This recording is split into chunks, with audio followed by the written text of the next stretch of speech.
ಭಾರತೀಯ ಸಾಹಿತ್ಯ ಪರಿಷತ್ ಆಶ್ರಯದಲ್ಲಿ ಐಎಂಎ ಭವನದಲ್ಲಿ ನಡೆದ ಕಾರ್ಯಕ್ರಮದಲ್ಲಿ ಸಾಹಿತಿಗಳಾದ ಶ್ರೀಮತಿ ಚಂದ್ರಕಲಾ ಜಂಬಣ್ಣ ಐಲಿಯವರು ಬರೆದಿರುವ ಚಂದ್ರಕ್ಕನ ಕವನಗಳು ಮತ್ತು ಹಾಡೊಂದು ಹಾಡುವೆನು 2 ಪುಸ್ತಕಗಳು ಲೋಕಾರ್ಪಣೆ ಕಾರ್ಯಕ್ರಮ ನಡೆಯಿತು.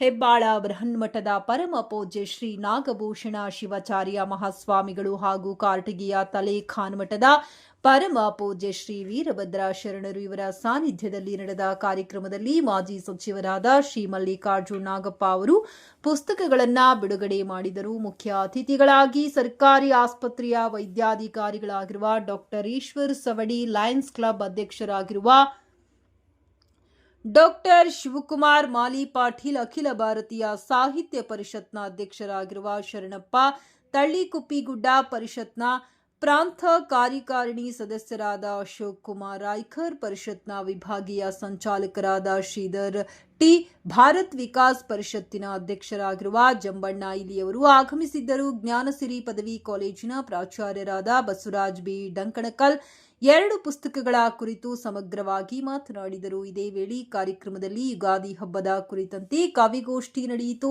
ಸಾಹಿತಿಗಳಾದ ಶ್ರೀಮತಿ ಚಂದ್ರಕಲಾ ಐಲಿ ಹಾಗೂ ಶ್ರೀ ಜಂಬಣ್ಣ ಐಲಿಯವರ ಬಂಧುಗಳು, ಸ್ನೇಹಿತರು, ಸಾಹಿತಿಗಳು, ಹಿತೈಷಿಗಳು ಹಾಗೂ ಕುರುಹಿನ ಶೆಟ್ಟಿ ಸಮಾಜದ ಗಣ್ಯರು, ತಾಯಂದಿರು ಪಾಲ್ಗೊಂಡಿದ್ದರು. ಕುರುಹಿನ ಶೆಟ್ಟಿ ಸಮಾಜದ ಯಜಮಾನರಾದ ಬಸವರಾಜ್ ಕೊಡಗು, ಕುರುಗೋಡು, ಶಾವಿ ತಿಪ್ಪಣ್ಣವರು, ವಡ್ಡರಹಟ್ಟಿ, ಎಂ ಮಲ್ಲಿಕಾರ್ಜುನ, ಎಂ ಮಹದೇವಪ್ಪ ವಡ್ಡರಹಟ್ಟಿ, ವಾಸ್ತು ತಜ್ಞರಾಗಿರುವ ಡಾಕ್ಟರ್ ಮಂಜುನಾಥ್ ಕುರುಗೋಡ್, ಕುರುಹಿನ ಶೆಟ್ಟಿ ಸಮಾಜದ ಮಹಿಳಾ ಮಂಡಳಿಯ ಅಧ್ಯಕ್ಷರಾಗಿರುವ ಗೌರವಾಧ್ಯಕ್ಷರಾಗಿರುವ ಶ್ರೀಮತಿ ಸರೋಜಮ್ಮ, ಮಲ್ಲಿಕಾರ್ಜುನ್ ನಾಗಪ್ಪ, ಅಧ್ಯಕ್ಷರಾದ ಸುನೀತಾ ತಿಪ್ಪಣ್ಣ, ಶಾವಿ ನಾಗರತ್ನ, ಮಂಜುನಾಥ್ ಕುರುಗೋಡ್ ಹಾಗೂ ಇನ್ನಿತರ ಗಣ್ಯಮಾನ್ಯರು, ಮಹಿಳಾ ಮಂಡಳಿಯ ಪದಾಧಿಕಾರಿಗಳು ಕಾರ್ಯಕ್ರಮದಲ್ಲಿ ಪಾಲ್ಗೊಂಡು ಸಾಹಿತಿಗಳಾದ ಶ್ರೀಮತಿ ಚಂದ್ರಕಲಾ ಐಲಿ ದಂಪತಿಗಳನ್ನ ಆತ್ಮೀಯವಾಗಿ ಸನ್ಮಾನಿಸಿ ಗೌರವಿಸಿ ಶುಭ ಹಾರೈಸಿದರು. ಶ್ರೀಮತಿ ಡಾಕ್ಟರ್ ಸ್ಮಿತಾ ಜೆ ಐಲಿಯವರು ಕಾರ್ಯಕ್ರಮವನ್ನು ಶ್ರೀಮತಿ ದೀಪಾ ಲಿಂಗರಾಜ ಐಲಿಯವರು ನಿರೂಪಣೆ ಮಾಡಿದರು. ಐಎಂಎ ಭವನದಿಂದ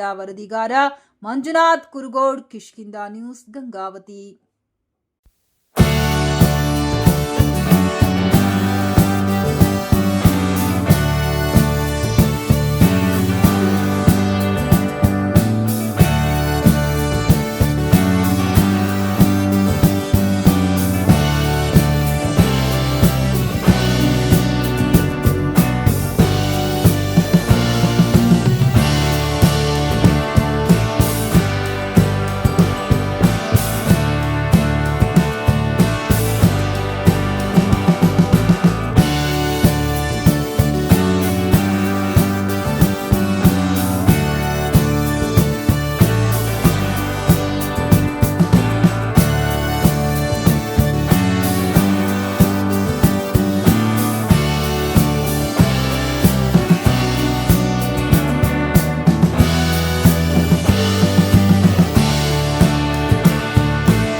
ಅಯ್ಯರಿಗೆ ಸಲ್ಲಬೇಕು ಅಂತ ಹೇಳಿ ಹೇಳ್ತಾ ಇದ್ದೀನಿ. ಈಗ ನಮ್ಮ ಗಂಗಾವತಿಯ ಸುತ್ತಮುತ್ತಲಿರುವಂತಹ ಪ್ರದೇಶಗಳನ್ನು ಕುರಿತು ಒಂದು ಚಿಕ್ಕ ಒಂದು ಹಾಡನ್ನ ನಾವಿಲ್ಲಿ ಬರೆದಿದ್ದೇನೆ. ಅದನ್ನ ಶ್ರೀಮತಿ ಸುಧಾ ಜೊತೆಗೂಡಿ ಹಾಡ್ತಾ ಇದ್ದೇನೆ. ಬನ್ನಿ ಬನ್ನಿ ನೋಡ ಬನ್ನಿ ಗಂಗಾವತಿಯ, ಹಸಿರು ಸಿರಿ ತುಂಬಿರುವ ಗಂಗಾವತಿಯ.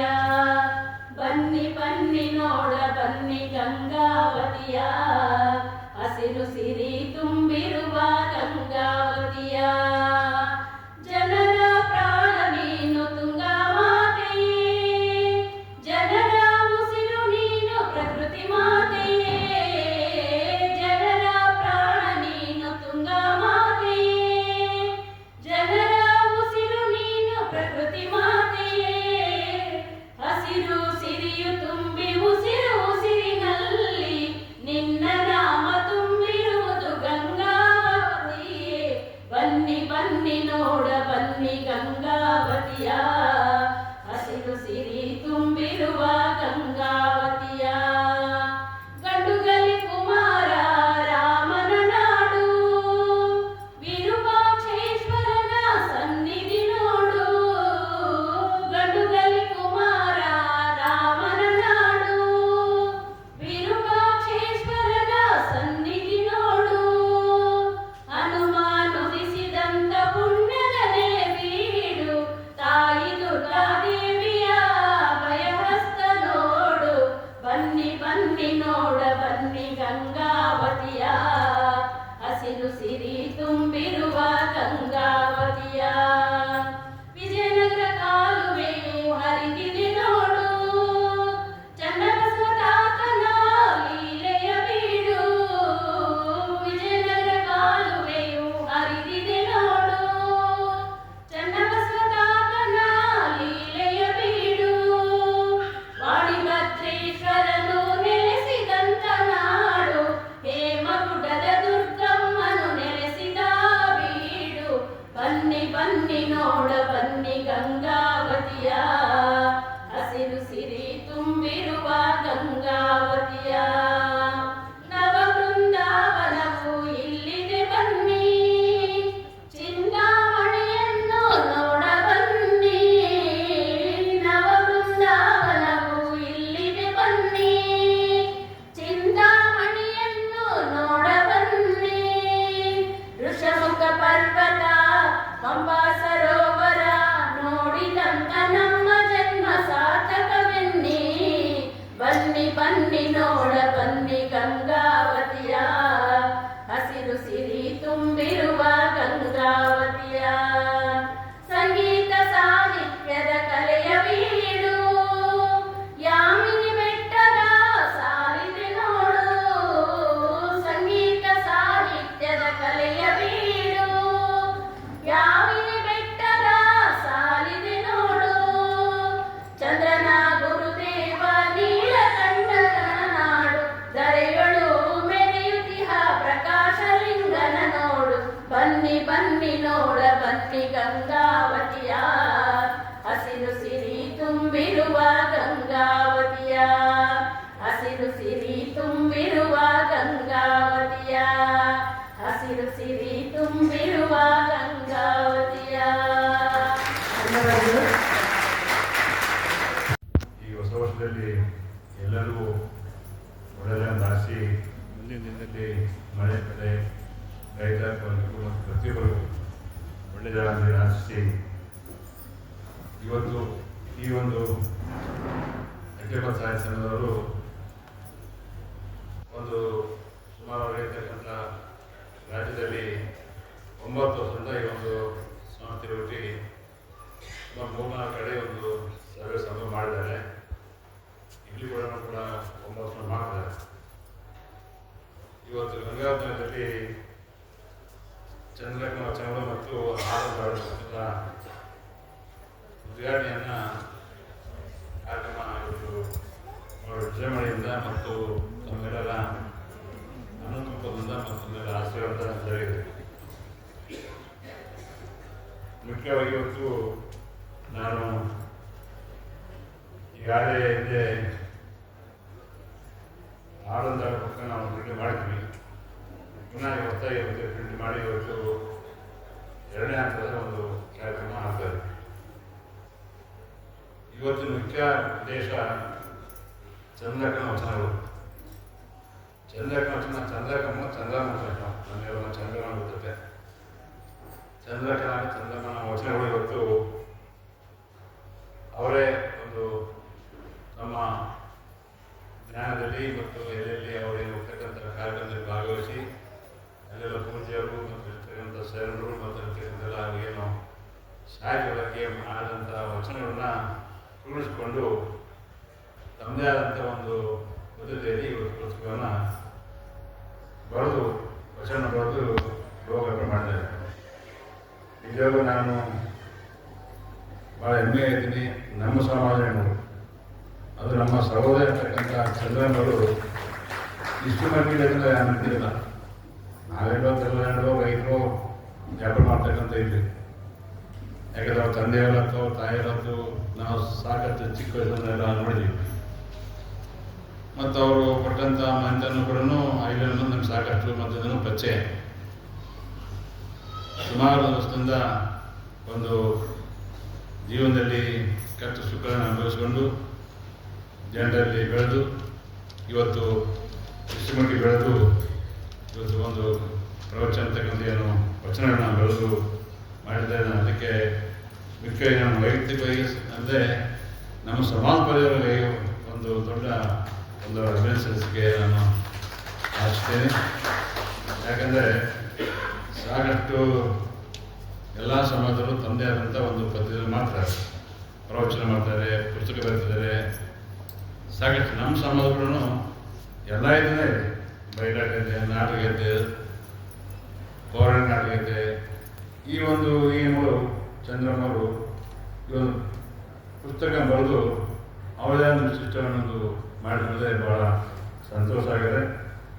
ಅವರಿಗೆ ಸಹಕಾರ ಕೊಟ್ಟಂಥ ಅವರ ಪತಿಯಾದ ನಮ್ಮ ಬ್ರಹ್ಮಾಂಡ ಐಲವರು, ಅವ್ರ ಮಾಂತಂದವರು, ಅದಕ್ಕೆಲ್ಲ ಸಹಕಾರ ಕೊಟ್ಟಂಥ ಏನು ಅಖಿಲ ಭಾರತ ಸಾಹಿತ್ಯ ಪರಿಷತ್ ಜೊತೆಗೆ ಇಲ್ಲಿರ್ತಕ್ಕಂಥ ಎಲ್ಲ ಪ್ರತಿಯೊಬ್ಬರು ಅವರಿಗೆ ಒಳ್ಳೆಯದನ್ನು ಆಶಿಸ್ತಾರೆ.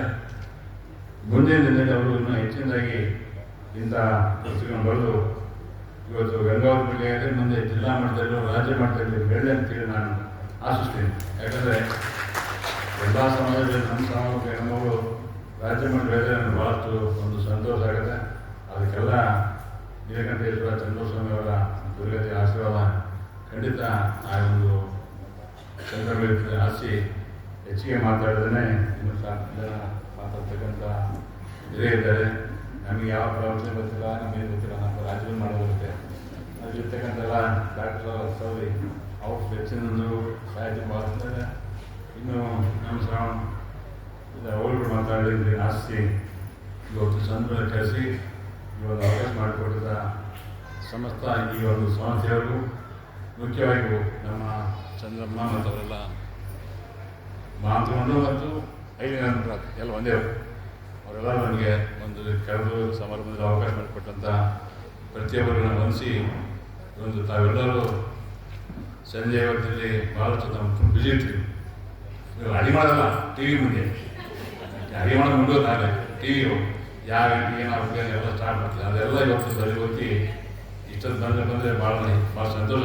ಎಲ್ಲ ನನ್ನ ಶ್ರೀಮಂತ ಅಷ್ಟು ಇಟ್ಕೊಂಡಿದ್ದೆ ರೈತರ ಅವ್ರ ಅಪ್ಪ ಇಟ್ಕೊಂಡು ರೈತ ಅವರು ಆಗಿದ್ದಾಗ ಚೆನ್ನಾಗಲ್ಲ. ಅದೇ ಅಂದರೆ ಎಲ್ಲ ಬಂದಿದೆ ಆ ಥರ ಒಂದು ಪರಿಸ್ಥಿತಿ ಬಂದಿದೆ. ಇದೇ ಒಂದು ಸ್ವಾಮಿಗಳು ಪ್ರವಚನ ಮಾಡಿದಾರ, ಈಚೆಗೆ ಮೊಬೈಲ್ ಬಂದಮೇಲೆ ಟಿ ವಿ ಬಂದಮೇಲೆ ಎಲ್ಲ ಮಕ್ಕಳಿದ್ದಾರೆ ಅಂತ ಸ್ವಾಮಿಗಳು ವಚನ ನೋಡ್ಬಿಟ್ಟು ಐತಿ. ಅಂದ್ರೆ ಆ ಪರಿಸ್ಥಿತಿ ಇವತ್ತು ಬಂದರೂ ಕೂಡ ತಾವೆಲ್ಲರೂ ಟೈಮ್ ಸರಿಯಾಗಿ ಬಂದು ಒಂದು ಕಾರ್ಯಕ್ರಮನ ಯಶಸ್ವಿಗೊಳಿಸಿದ್ರಿ. ತಮಗೂ ಹೆಚ್ಚಾಗಿ ಮುಖ್ಯವಾಗಿ ನಾನು ಅಭಿನಂದಿಸಿ ನಮ್ಮಿರ್ತಕ್ಕಂಥ ಎಲ್ಲ ಅವರು ಕೂಡ ನಮ್ಮ ಅಣ್ಣಂದಿರು ಸಂಬಂಧಿಕರು ಸಾಕಷ್ಟು ಸಮಾನ ಭಾಗವಹಿಸಿ ಅವರಿಗೂ ನಾನು ಅಭಿನಂದಿಸಿ ನಾನು ಮಾಡ್ಕೊಡ್ತೀನಿ. ಮತ್ತು ಮುಂದಿನ ದಿನದಲ್ಲಿ ಅವರಿಗೆ ಇನ್ನೂ ಹೆಚ್ಚಿನ ಒಂದು ಪರಮಾತ್ಮ ಎಲ್ಲ ರೀತಿಯ ಸಹಕಾರ ಸಹಾಯಿಸಿ ಅಂತೇಳಿ ಆಸೆ ನಾನು ಮಾಡ್ಕೊಡ್ತೀನಿ. ನಮಸ್ಕಾರ. ಹೊರಗೆ ಎದುರಲ್ಲ ಕೇಳಿದ್ರೆ ಬಾಯ ಒಳಗೆ ಅಂದ್ರೆ ಸಹನೆಗೆ ಒಂದು ಮಿತಿ ಇರ್ತೈತಿ. ಸಾಹಿತ್ಯ ಅಂದ್ರೆ ಹಿಂಗಿಲ್ಲ, ಒಂದೇನಾದ್ರು ಕಾರ್ಯಕ್ರಮ ಚಲೋ ಅಂತಂದ್ರೆ ಯಾವಾಗ ಮುಗಿತೈತಿ ಗೊತ್ತಾಗಲಿಲ್ಲ. ಸಾಹಿತ್ಯಕ್ಕೆ ನಾನೊಂದು ಕನ್ನಡ ಸಾಹಿತ್ಯ ಪರಿಷತ್ತಿನ ಕಾರ್ಯದರ್ಶಿ ಇದ್ದೆ ಸರ್, ಶಿರಹಳ್ಳಿ ತಾಲೂಕಿನಾಗ. ಒಂದು ಹಿಂಗ ವಚನ ವಿಶ್ಲೇಷಣೆ ಅಂತ ಈರಣ್ಣ ಇಟಗಿ ಅವ್ರಿಗೆ ಕರೆದ್ರು. ಈ ನುಡಿದರೆ ಮುತ್ತಿನ ಹಾರದಂತೆ ಇರಬೇಕು ವಚನ ವಿಶ್ಲೇಷಣೆ ಚಲವಾಯಿತು. ನುಡಿದರೆ ಅಂತ ಐತಲ್ಲ, ನುಡಿದರೆ ಮುಂದೆ ಕಾಮ ಯಾಕಿಟ್ಟ ಬಸವಣ್ಣ ಅನ್ನೋದು ಒಂದು ತಾಸು ವಿಶ್ಲೇಷಣೆ ಮಾಡಿದ್ರು. ನುಡಿದರೆ ಅಂತ ಯಾಕೆ, ನುಡಿದರೆ ಅಂತ ಯಾಕೆ ಅಂದ್ರೆ ಅದರಂತ ನುಡಿಬಾರ್ದು ಅಂತ, ಮಾತಾಡಬಾರ್ದು ಅಂತ, ಮೌನವೇ ಬಂಗಾರ ಅಂತ. ನುಡಿದರೆ ಅಂತ ಯಾಕಂದ್ರೆ ಬಸವಣ್ಣವ್ರು ನುಡಿದರೆ ಅಂತ ಕ್ವಶನ್ ಮಾರ್ಕ್ ಹಾಕಿದ್ರು. ನುಡಿ ಬೇಡ ಅಂದ್ರೆ ಅದ್ರ ಅರ್ಥ ನುಡಿ ಬೇಡ ಅಂದ್ರೆ ಮಾತಾಡ್ತಾ ಬಂದ ಮೂರುವರೆ ತಾಸು ಅವರು ಒಂದೇ ಲೈನ ಮುಗಿ. ಈ ಸಾಹಿತ್ಯದ ಕಾರ್ಯಕ್ರಮಗಳಂದ್ರೆ ಹಿಂಗೆ, ಇವು ಲಘು ಮುಗಿಯಂಗಿಲ್ಲ ಅಂತ ಮಾತಾಡ್ತಾರೆ. ನಾವೆಲ್ಲ ಒಯ್ದ್ರು ಮುಂದೆ ಹೇಳಿದೆ, ಆ ಕನ್ನಡ ಸಾಹಿತ್ಯ ಪರಿಷತ್ ಕಾರ್ಯದರ್ಶಿ ಸ್ಥಾನಕ್ಕೆ ರಾಜೀನಾಮೆ ಕೊಟ್ಬಿಟ್ಟ. ನಮ್ಮ ಕಡೆಯಿಂದ ಆಗಂಗಿಲ್ಲ. ನಾವು ಡಾಕ್ಟರ್ಗಳು ಮಂದಿ ಬೆನ್ನತ್ತಾರೆ, ನಮ್ಮ ಹಿಂದಾಗಡೆ ಹೊಡಿತಾರೆ. ನಾವು ಈ ನಮ್ಮಲ್ಲಿ ಸಾಹಿತ್ಯ ಕಾರ್ಯಕ್ರಮ ಅನ್ಕೊಂತ ಹೇಳಿದ್ರೆ ಮಂದಿ ಬೆನ್ನೈತಿ ಹೊಡಿತಾರಪ್ಪ. ಒಳ್ಳೆ ನಾನು ಈ ಕಾರ್ಯಕ್ರಮಕ್ಕೆ ನೀವು ಏನಾರ ಕ್ಯಾಸ್ಟಾಗಿ ಇಷ್ಟಾಗಿ ಬರೋಂಗಿಲ್ಲ. ಸುಮ್ಮನೆ ಏನಾರ ನಮಗೆ ಕಾಯಂ ಇದ್ದಾಗ ಹಿಂದೆ ಕೂತ್ಕೊಂಡು ಬಂದು ಕೇಳೋಕ್ಕಿದೆ ಅಂತ ಬಿಟ್ಬಿಟ್ಟು ನಾನು ಅವಾಗಿಂದ ಕಾರ್ಯಕ್ರಮಕ್ಕೆ ಹೋಗೋದು ಬಿಟ್ಬಿಟ್ಟು. ಏನಂದ್ರೆ ಚಂದ್ರಕಲಾ ಅಕ್ಕವ್ರದ್ದು ನನಗೆ ಆಶ್ಚರ್ಯ ಏನಂದ್ರೆ ಆ ಬುಕ್ನೊಳಗೆ ಆತ್ಮಾನಂದಕ್ಕಾಗಿ ಹಾಡೊಂದ ಹಾಡುವಂತ ಬರ್ತಾರ. ಅದ್ರ ಹೆಡ್ಡಿಂಗ್ ನೋಡ್ರಿ ಹೆಂಗೆ ಬರ್ತಾರ, ಆತ್ಮಾನಂದಕ್ಕಾಗಿ ಅಂದ್ರೆ ನನ್ನ ಮನಸ್ಸಿನ ಸಮಾಧಾನಕ್ಕೆ ನಾ ಹಾಡೀನಿ ಅಂತ. ಇದು ಬೇರೆದವ್ರಿಗಲ್ಲ ಅಂತ, ನನ್ನ ಮನಸ್ಸಿನ ಸಮಾಧಾನಕ್ಕೆ ನಾ ಹಾಡೀನಿ. ಚಂದ್ರಕ್ಕನವರು ನನಗೂ ನನಗೂ ಸ್ವಂತ ಅಕ್ಕನಿಗಿಂತ ಹೆಚ್ಚು. ಚಂದ್ರಕ್ಕನವ್ರು ನಾನು ಮೊದಲು ಹಂಗೆ ನೋಡಿದೆ, ನಮ್ಮ ದವಾಖಾನ್ಯಾಗ ಈ ಮಂಗಳಾರತಿ ಹಾಡ್ತಿದ್ರು. ನಾವು ಪೂಜೆ ಮಾಡ್ತೀವಿ ಸಂಕಷ್ಟಿ ಹೋಗೋದು, ಮಂಗಳಾರತಿ ನೋಡಿದ್ರು. ಮಂಗಳಾರತಿ ಭಾಳ ಚಂದ ಆಡ್ತಾರಲ್ಲ. ಮುಂದೆ ಭಾಳ ಸಲ ಅವ್ರು ಕೂಡ ಅಲ್ಲಿ ಹೋದಾಗ ಅಡುಗೆ ಭಾಳ ಚಲೋ ಮಾಡ್ತಾರಂತ ಅನ್ಕೊಂಡೆ ನಾನು. ಅವರ ಚಿತ್ರಾನ್ನ ಅವ್ರು ಊಟ ಆಗ್ತೆಲ್ಲ ನೋಡಿ ಅಡುಗೆ ಭಾಳ ಎಕ್ಸ್ಪರ್ಟ್ ಅದ ನೋಡಿ ಹಾಕಾರ ಅಂತ ಅನ್ಕೊಂಡು. ಈಗ ನೋಡಿದ್ರೆ ಅದ್ಭುತವಾದ ಪ್ರತಿಭೆನ ಅವರಲ್ಲಿ ಅಡುಗೆ ಐತೆ ಅಂತ ಗೊತ್ತಾಗ ನಾನು. ಏನೆಲ್ಲ ಬರ್ದಾರ ಅವ್ರು ಬರ್ದಂತ. ನಾ ಹಂಗ ಪುಸ್ತಕ ನೋಡ್ಕೊಂಡು ಹೋದೆ.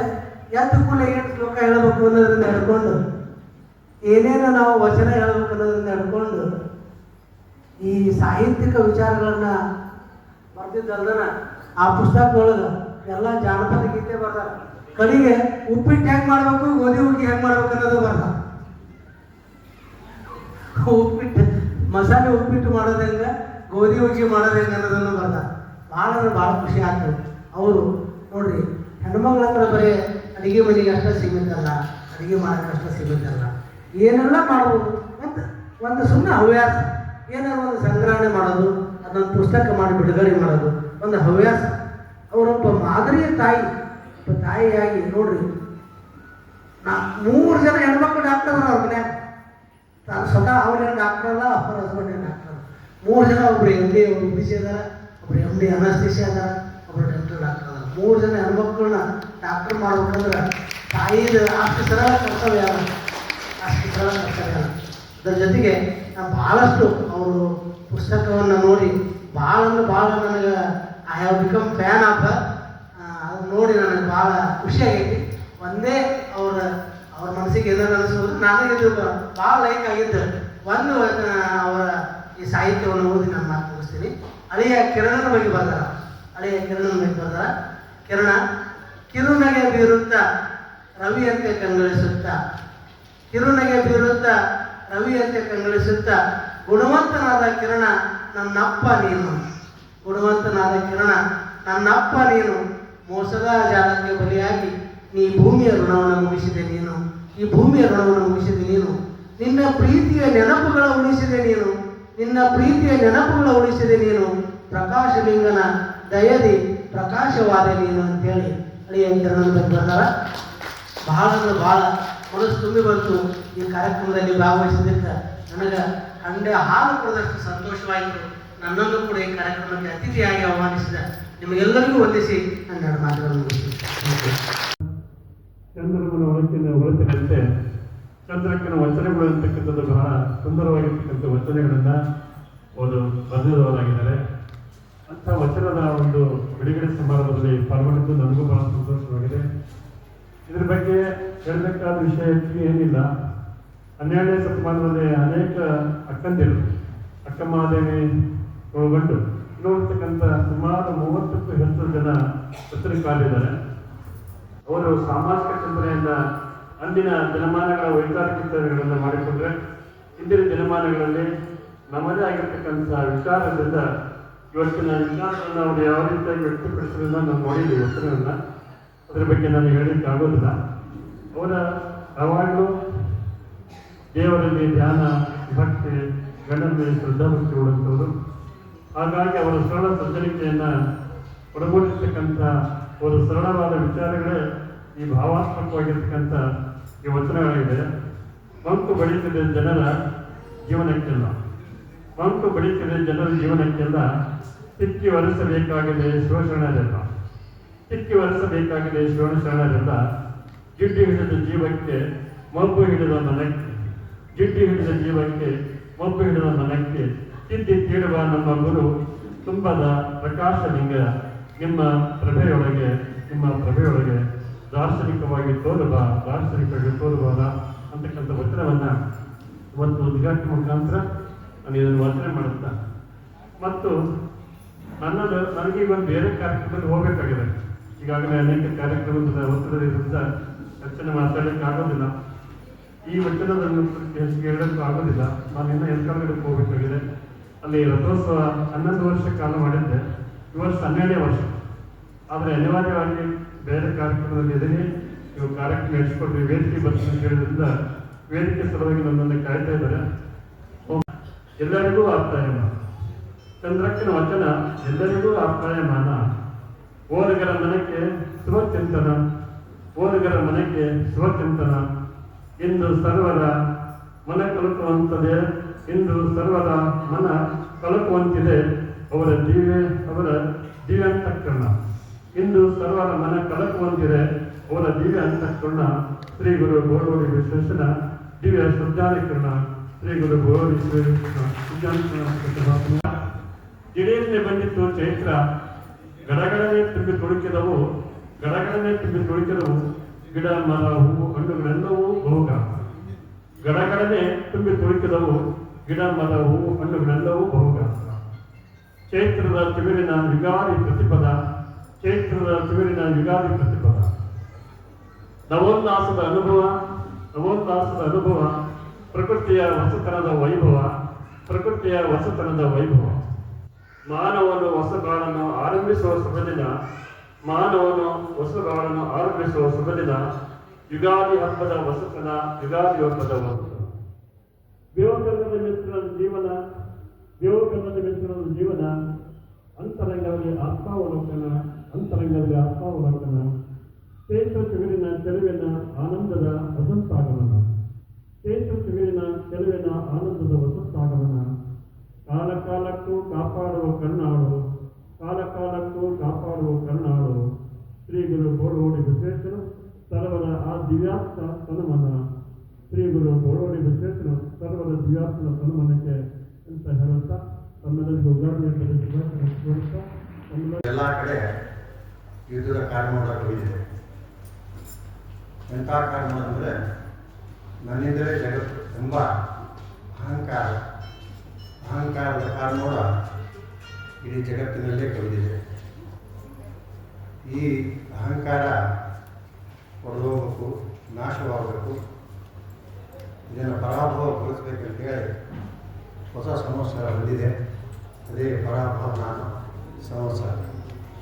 ಪರಾಭವ ನಾಮದ ಸಂವತ್ಸರದ ಯುಗಾದಿ ಹಬ್ಬದ ನಮಗೆಲ್ಲರಿಗೂ ಶುಭಾಶಯಗಳನ್ನು ಕೋರುತ್ತಾ ನನ್ನ ವಿಚಾರಗಳನ್ನು ಪ್ರಸ್ತಾಪ ಮಾಡಲಿಕ್ಕೆ ಇಷ್ಟಪಡ್ತೀನಿ.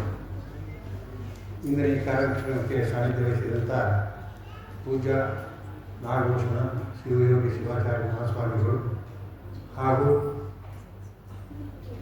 ಕಾರಗಿಯ ತಲಕಾಂತಿ ಹಿರೇಮಠ ಪೂಜ್ಯ ವೀರಭದ್ರ ಶರಣರ ಪಾದಗಳಿಗೆ ಕೊಡಮಟ್ಟು ನಮಸ್ಕರಿಸುತ್ತಾ, ವೇದಿಕೆ ಮೇಲಿರ್ತಕ್ಕಂಥ ಮಾಜಿ ಸಚಿವರಾದಂಥ ಮಲ್ಲಿಕಾರ್ಜುನ ನಾಗಪ್ಪನವರೇ ಹಾಗೂ ಕೃತಿಕಾರರಾದಂಥ ಶ್ರೀಮತಿ ಚಂದ್ರಕಲಾ ಜಂಬಣ್ಣಾಗಿಯವರೇ, ಕೃತಿಕಾರರ ಒಂದು ವಿಮರ್ಶೆ ಮಾಡಿಕೊಂಡ ಪ್ರಾಚಾರ್ಯರಾದಂಥ ಬಸವರಾಜ ವೆಂಕಟೇಶ್ವರವರೇ, ಕೊಪ್ಪಳ ಜಿಲ್ಲಾ ಸರ್ಕಾರಿ ವೈದ್ಯಾಧಿಕಾರಿಗಳ ಸಂಘದ ಅಧ್ಯಕ್ಷರಾದಂಥ ಡಾಕ್ಟರ್ ಈಶ್ವರ ಚೌಧರಿಯವರೇ, ಕಾರ್ಯಕ್ರಮದ ಅಧ್ಯಕ್ಷತೆ ವಹಿಸಿದಂಥ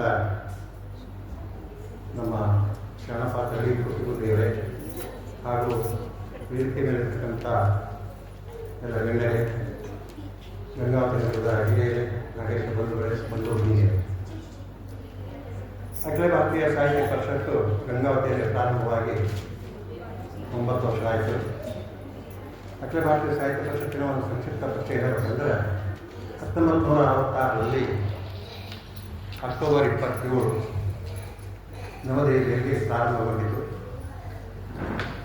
ಆ ವೇಳೆಯಲ್ಲಿರ್ತಕ್ಕಂಥ ನವಭಾರತ ಟೈಮ್ಸ್ ಪತ್ರಿಕೆಯ ಸಂಪಾದಕರಾದಂಥ ರತ್ನ ಶ್ರೀನಿವಾಸ ಶಾಂಡಿಲ್ ಇವರ ಅಧ್ಯಕ್ಷತೆಯಲ್ಲಿ ಮೊಟ್ಟಮೊದಲ ಬಾರಿಗೆ ರಾಷ್ಟ್ರ ಮಟ್ಟದಲ್ಲಿ ಇದು ಬೀಜಾಂಕರವಾಯಿತು. ತದನಂತರ ಕರ್ನಾಟಕದಲ್ಲಿ 2014-15ರ ಅವಧಿಯಲ್ಲಿ ಕರ್ನಾಟಕದಲ್ಲಿ ಪ್ರಾರಂಭವಾಯಿತು. ಅಂದರೆ ಅಖಿಲ ಭಾರತೀಯ ಸಾಹಿತ್ಯ ಪರಿಷತ್ ಕರ್ನಾಟಕದಲ್ಲಿ ಇದ್ದಿಲ್ಲ ಅಂತ ಅಲ್ಲ, ಅದಕ್ಕೆ ಮುಂಚೆ ರಾಷ್ಟ್ರೋತ್ಥಾನ ಸಾಹಿತ್ಯ ಬಳಗ ಎಂಬ ಹೆಸರಿನಲ್ಲಿತ್ತು. ಅದು ಇದರಲ್ಲಿ ವಿಲೀನವಾಗಿ ಅಖಿಲ ಭಾರತೀಯ ಸಾಹಿತ್ಯ ಪರಿಷತ್ ಅಂತೇಳಿ ಪಾಲುಂಕರವಾಯಿತು. ಈಗ ಸದ್ಯಕ್ಕೆ ನಮ್ಮ ಕರ್ನಾಟಕಕ್ಕೆ ಬಾಲಕೋಟಿಯ ಹಿರಿಯ ಸಾಹಿತಿಗಳಾದಂಥ ಸಂಗಮೇಶ್ವರ್ ಜಿ ಕೋಟಿಯವರು ಅಧ್ಯಕ್ಷರಾಗಿದ್ದಾರೆ. ರಘುನಂದನ್ ಭಟ್ ಅಂತೇಳಿ ಬನವಾಸಿಯವರು ಹಿರಿಯ ಸಾಹಿತಿಗಳು ಪ್ರಧಾನ ಕಾರ್ಯದರ್ಶಿಗಳಾಗಿ, ಹಾಗೂ ಧರ್ಮಸ್ಥಳ ಹತ್ತಿರತಕ್ಕಂಥ ಉಜಿರಿಯ ನಾರಾಯಣ ಜಿ ಶೇವಡೆ ಇವರು ಸಂಘಟನಾ ಕಾರ್ಯದರ್ಶಿಗಳಾಗಿ ಕಾರ್ಯನಿರ್ವಹಿಸಿದ್ದಾರೆ. ನಮ್ಮ ಕೊಪ್ಪಳ ಜಿಲ್ಲೆಗೆ ಪ್ರಖ್ಯಾತ ಹಾಸ್ಯ ಸಾಹಿತಿಗಳಾದಂಥ ಗಂಗಾವತಿ ಪ್ರಾಣೇಶ್ ಅವರು ಕೊಪ್ಪಳ ಜಿಲ್ಲಾ ಅಧ್ಯಕ್ಷರಾಗಿ ಕಾರ್ಯನಿರ್ವಹಿಸುತ್ತಿದ್ದಾರೆ. ಅನಿವಾರ್ಯ ಕಾರಣಗಳಿಂದ ಈ ಕಾರ್ಯಕ್ರಮಕ್ಕೆ ಬರಬೇಕಾಗಿತ್ತು, ಅವರಿಗೆ ಅನಾಹುತವಾಗಿದ್ದಕ್ಕೆ ಬರಲಿಕ್ಕಾಗಲಿಲ್ಲ. ಹಾಗೆ ಇಡೀ ನಮ್ಮ ಬಳ್ಳಾರಿ ವಿಭಾಗಕ್ಕೆ 4 ಜಿಲ್ಲೆಗಳಿಗೆ ವಿಭಾಗೀಯ ಕಾರ್ಯದರ್ಶಿಗಳಾಗಿ ನಮ್ಮ ಶ್ರೀಧರ್ ಅವರು ಕಾರ್ಯನಿರ್ವಹಿಸಿದ್ದಾರೆ. ಹಾಗೆ ನಮ್ಮ ಗಂಗಾವತಿ ತಾಲೂಕಿಗೆ ಕುಪ್ಪಿಗುಡ್ಡ ಶರಣಪ್ಪ ತಳಿಯವರು ಕಳೆದ 9 ವರ್ಷಗಳಿಂದ ಒಂದು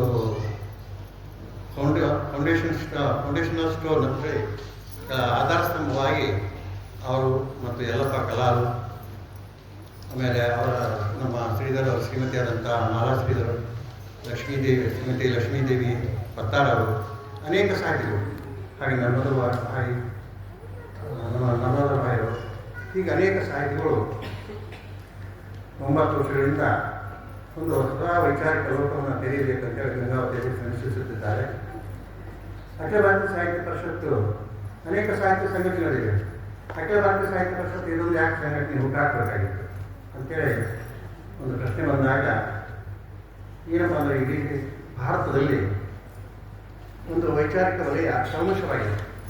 ಆ ಕಲ್ಮಶವಾದಂಥ ವಾತಾವರಣವನ್ನು ತಿಳಿಗೊಳಿಸಬೇಕು, ಒಂದು ಪರಿಶುದ್ಧವಾದ ರಾಷ್ಟ್ರೀಯ ಭಾವವನ್ನು ಸಾಹಿತ್ಯದಲ್ಲಿ ತರಬೇಕು, ಭಾರತೀಯತೆಯನ್ನು ತರಬೇಕು, ಹಾಗೂ ಅನೇಕ ಭಾಷೆಗಳ ಒಂದು ಗೂಡಾಗಿದೆ.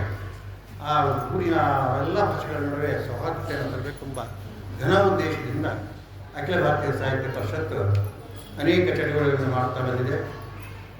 ಕಳೆದ 2014ರಿಂದ ಇಲ್ಲಿವರೆಗೂ 4 ಸಮ್ಮೇಳನಗಳಾಗಿವೆ ರಾಜ್ಯದಲ್ಲಿ. ಮೊದಲನೇದಾಗಿ 2017ರಲ್ಲಿ ಶಿರ್ಸಿ ಹತ್ತಿರ ಎಡಹಳ್ಳಿ ಹತ್ತಿರ ಗ್ರಾಮೀಣ ಪ್ರದೇಶದಲ್ಲಿ ಮೊಟ್ಟಮೊದಲ ಬಾರಿಗೆ ಒಂದು ಪತ್ರಕರ್ತರ ಸಮ್ಮೇಳನವಾಯಿತು. ಆ ಸಮ್ಮೇಳನಕ್ಕೆ ಸುಮಾರು 800 ಚಲನಚಿತ್ರಕ್ಕೆ ಸಂಗೀತವನ್ನು ಒದಗಿಸಿದಂಥ ಡಾಕ್ಟರ್ ದೊಡ್ಡರಂಗೇಗೌಡರು ಅಧ್ಯಕ್ಷತೆ ವಹಿಸಿದ್ದರು. ಆಮೇಲೆ ಪ್ರತಿಯೊಂದು ಸಮ್ಮೇಳನವು ನಮ್ಮ ಒಂದು ಥೀಮು ಇದರ ಮೇಲೆ ಕೆಲಸ ಮಾಡುತ್ತೆ.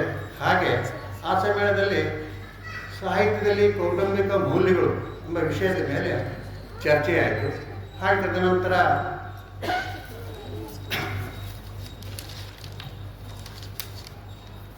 2018ರಲ್ಲಿ ಮೈಸೂರು ಸಾಹಿತ್ಯ ಸಮ್ಮೇಳನ, ಅಲ್ಲಿ ಸಾಹಿತ್ಯದಲ್ಲಿ ಭಾರತೀಯತೆ ಆ ವಿಷಯದ ಕುರಿತಾಗಿ ಪಾಂಡಿಚೇರಿಯ ವಿಶ್ವವಿದ್ಯಾಲಯದ ಬಹುಭಾಷಾ ವಿದ್ವಾಂಸರಾದಂಥ ಪ್ರೊಫೆಸರ್ ಪ್ರೇಮ್ ಶೇಖ್ ಅವರು ಅಧ್ಯಕ್ಷತೆಯನ್ನು ವಹಿಸಿದ್ದರು. 2022ರಲ್ಲಿ ಉಜಿರೆಯಲ್ಲಿ ಸಮ್ಮೇಳನವಾಯಿತು. ಅದು ಒಂದು ಥೀಮ್ ಸಬ್ಜೆಕ್ಟ್ ಅಂದರೆ ಸ್ವರಾಜ್ಯ 75, ಅಂದರೆ ನಮ್ಮ ದೇಶಕ್ಕೆ ಸ್ವಾತಂತ್ರ್ಯ ಸಿಕ್ಕಿ 75 ವರ್ಷ ಆಗಿತ್ತು. ಆ ಥೀಮ್ ಮೇಲೆ ಡಾಕ್ಟರ್ ಮುಗಸಾಲೆ ಅವರು ಅಧ್ಯಕ್ಷತೆ ವಹಿಸಿದ್ದರು. ಮೊನ್ನೆ ದಾವಣಗೆರೆಯಲ್ಲಿ ಜೂನ್ 2025 ಜೂನ್ 7-8 ದಾವಣಗೆರೆಯಲ್ಲಿ ನಡೆಯಿತು. ಅದರ ಒಂದು ಸಮ್ಮೇಳನದ ಅಧ್ಯಕ್ಷತೆಯನ್ನು ಬಾಗಲಕೋಟೆಯ ಹಿರಿಯ ವಿದ್ವಾಂಸರು ಹಾಗೂ ಸಾಹಿತಿಗಳಾದಂಥ ಸಂಗಮೇಶ್ ಕೋಟಿಯವರು ವಹಿಸಿದ್ದರು. ಈಗ ಅವರೇ ನಮ್ಮ ರಾಜ್ಯಕ್ಕೆ ಅಧ್ಯಕ್ಷರಾಗಿ ಮಾರ್ಗದರ್ಶನ ಮಾಡ್ತಿದ್ದಾರೆ. ಇದಿಷ್ಟು ನಮ್ಮ ಸಂಕ್ಷಿಪ್ತ ಪರಿಚಯ. ನಮ್ಮ ಚಂದ್ರಕಲಾ ಅವರು ಯಾವಾಗಲೂ ನಮ್ಮ ಜೊತೆಗೆ ಭಾರತ ವಿಕಾಸ ಪರಿಷತ್ತಲ್ಲಿ ಹಾಗೂ ನಮ್ಮ ಅಖಿಲ ಭಾರತ ಸಾಹಿತ್ಯ ಪರಿಷತ್ತಲ್ಲಿ ಜೊತೆಗೆ ಗುರುತಿಸಿಕೊಂಡವರು. ಅವರಿಗೆ ಒಂದು ಪ್ರೇರಣೆಯಿಂದ ಒಂದೆರಡು ಪುಸ್ತಕಗಳನ್ನು ರಚನೆ ಮಾಡಿದ್ದಾರೆ. ಇದ್ದರೂ ಒಂದು ಪುಸ್ತಕ ರಚನೆ ಮಾಡಿದರು, ಆದರೆ ಬಿಡುಗಡೆಯ ಭಾಗ್ಯ ಬಂದಿರಲಿಲ್ಲ. ಈಗ ಒಟ್ಟಿಗೆ 2 ಪುಸ್ತಕಗಳನ್ನು ಲೋಕಾರ್ಪಣೆ ಮಾಡುತ್ತಿದ್ದಾರೆ. ಅವರ ಇಂಥ ಪುಸ್ತಕಗಳ ಲೋಕಾರ್ಪಣೆ ನಿರಂತರವಾಗಿ ನಡೆಯಲಿ, ಜಗತ್ತಿಗೆ ನಾಡಿಗೆ ಹೊಸ ವಿಚಾರಗಳನ್ನು ಕೊಡಲಿ ಅಂತ ಹಾರೈಸುತ್ತಾ ನನ್ನ 2 ಮಾತನ್ನು ಸಂಕ್ಷಿಪ್ತವಾಗಿ ಮುಗಿಸುತ್ತೇನೆ.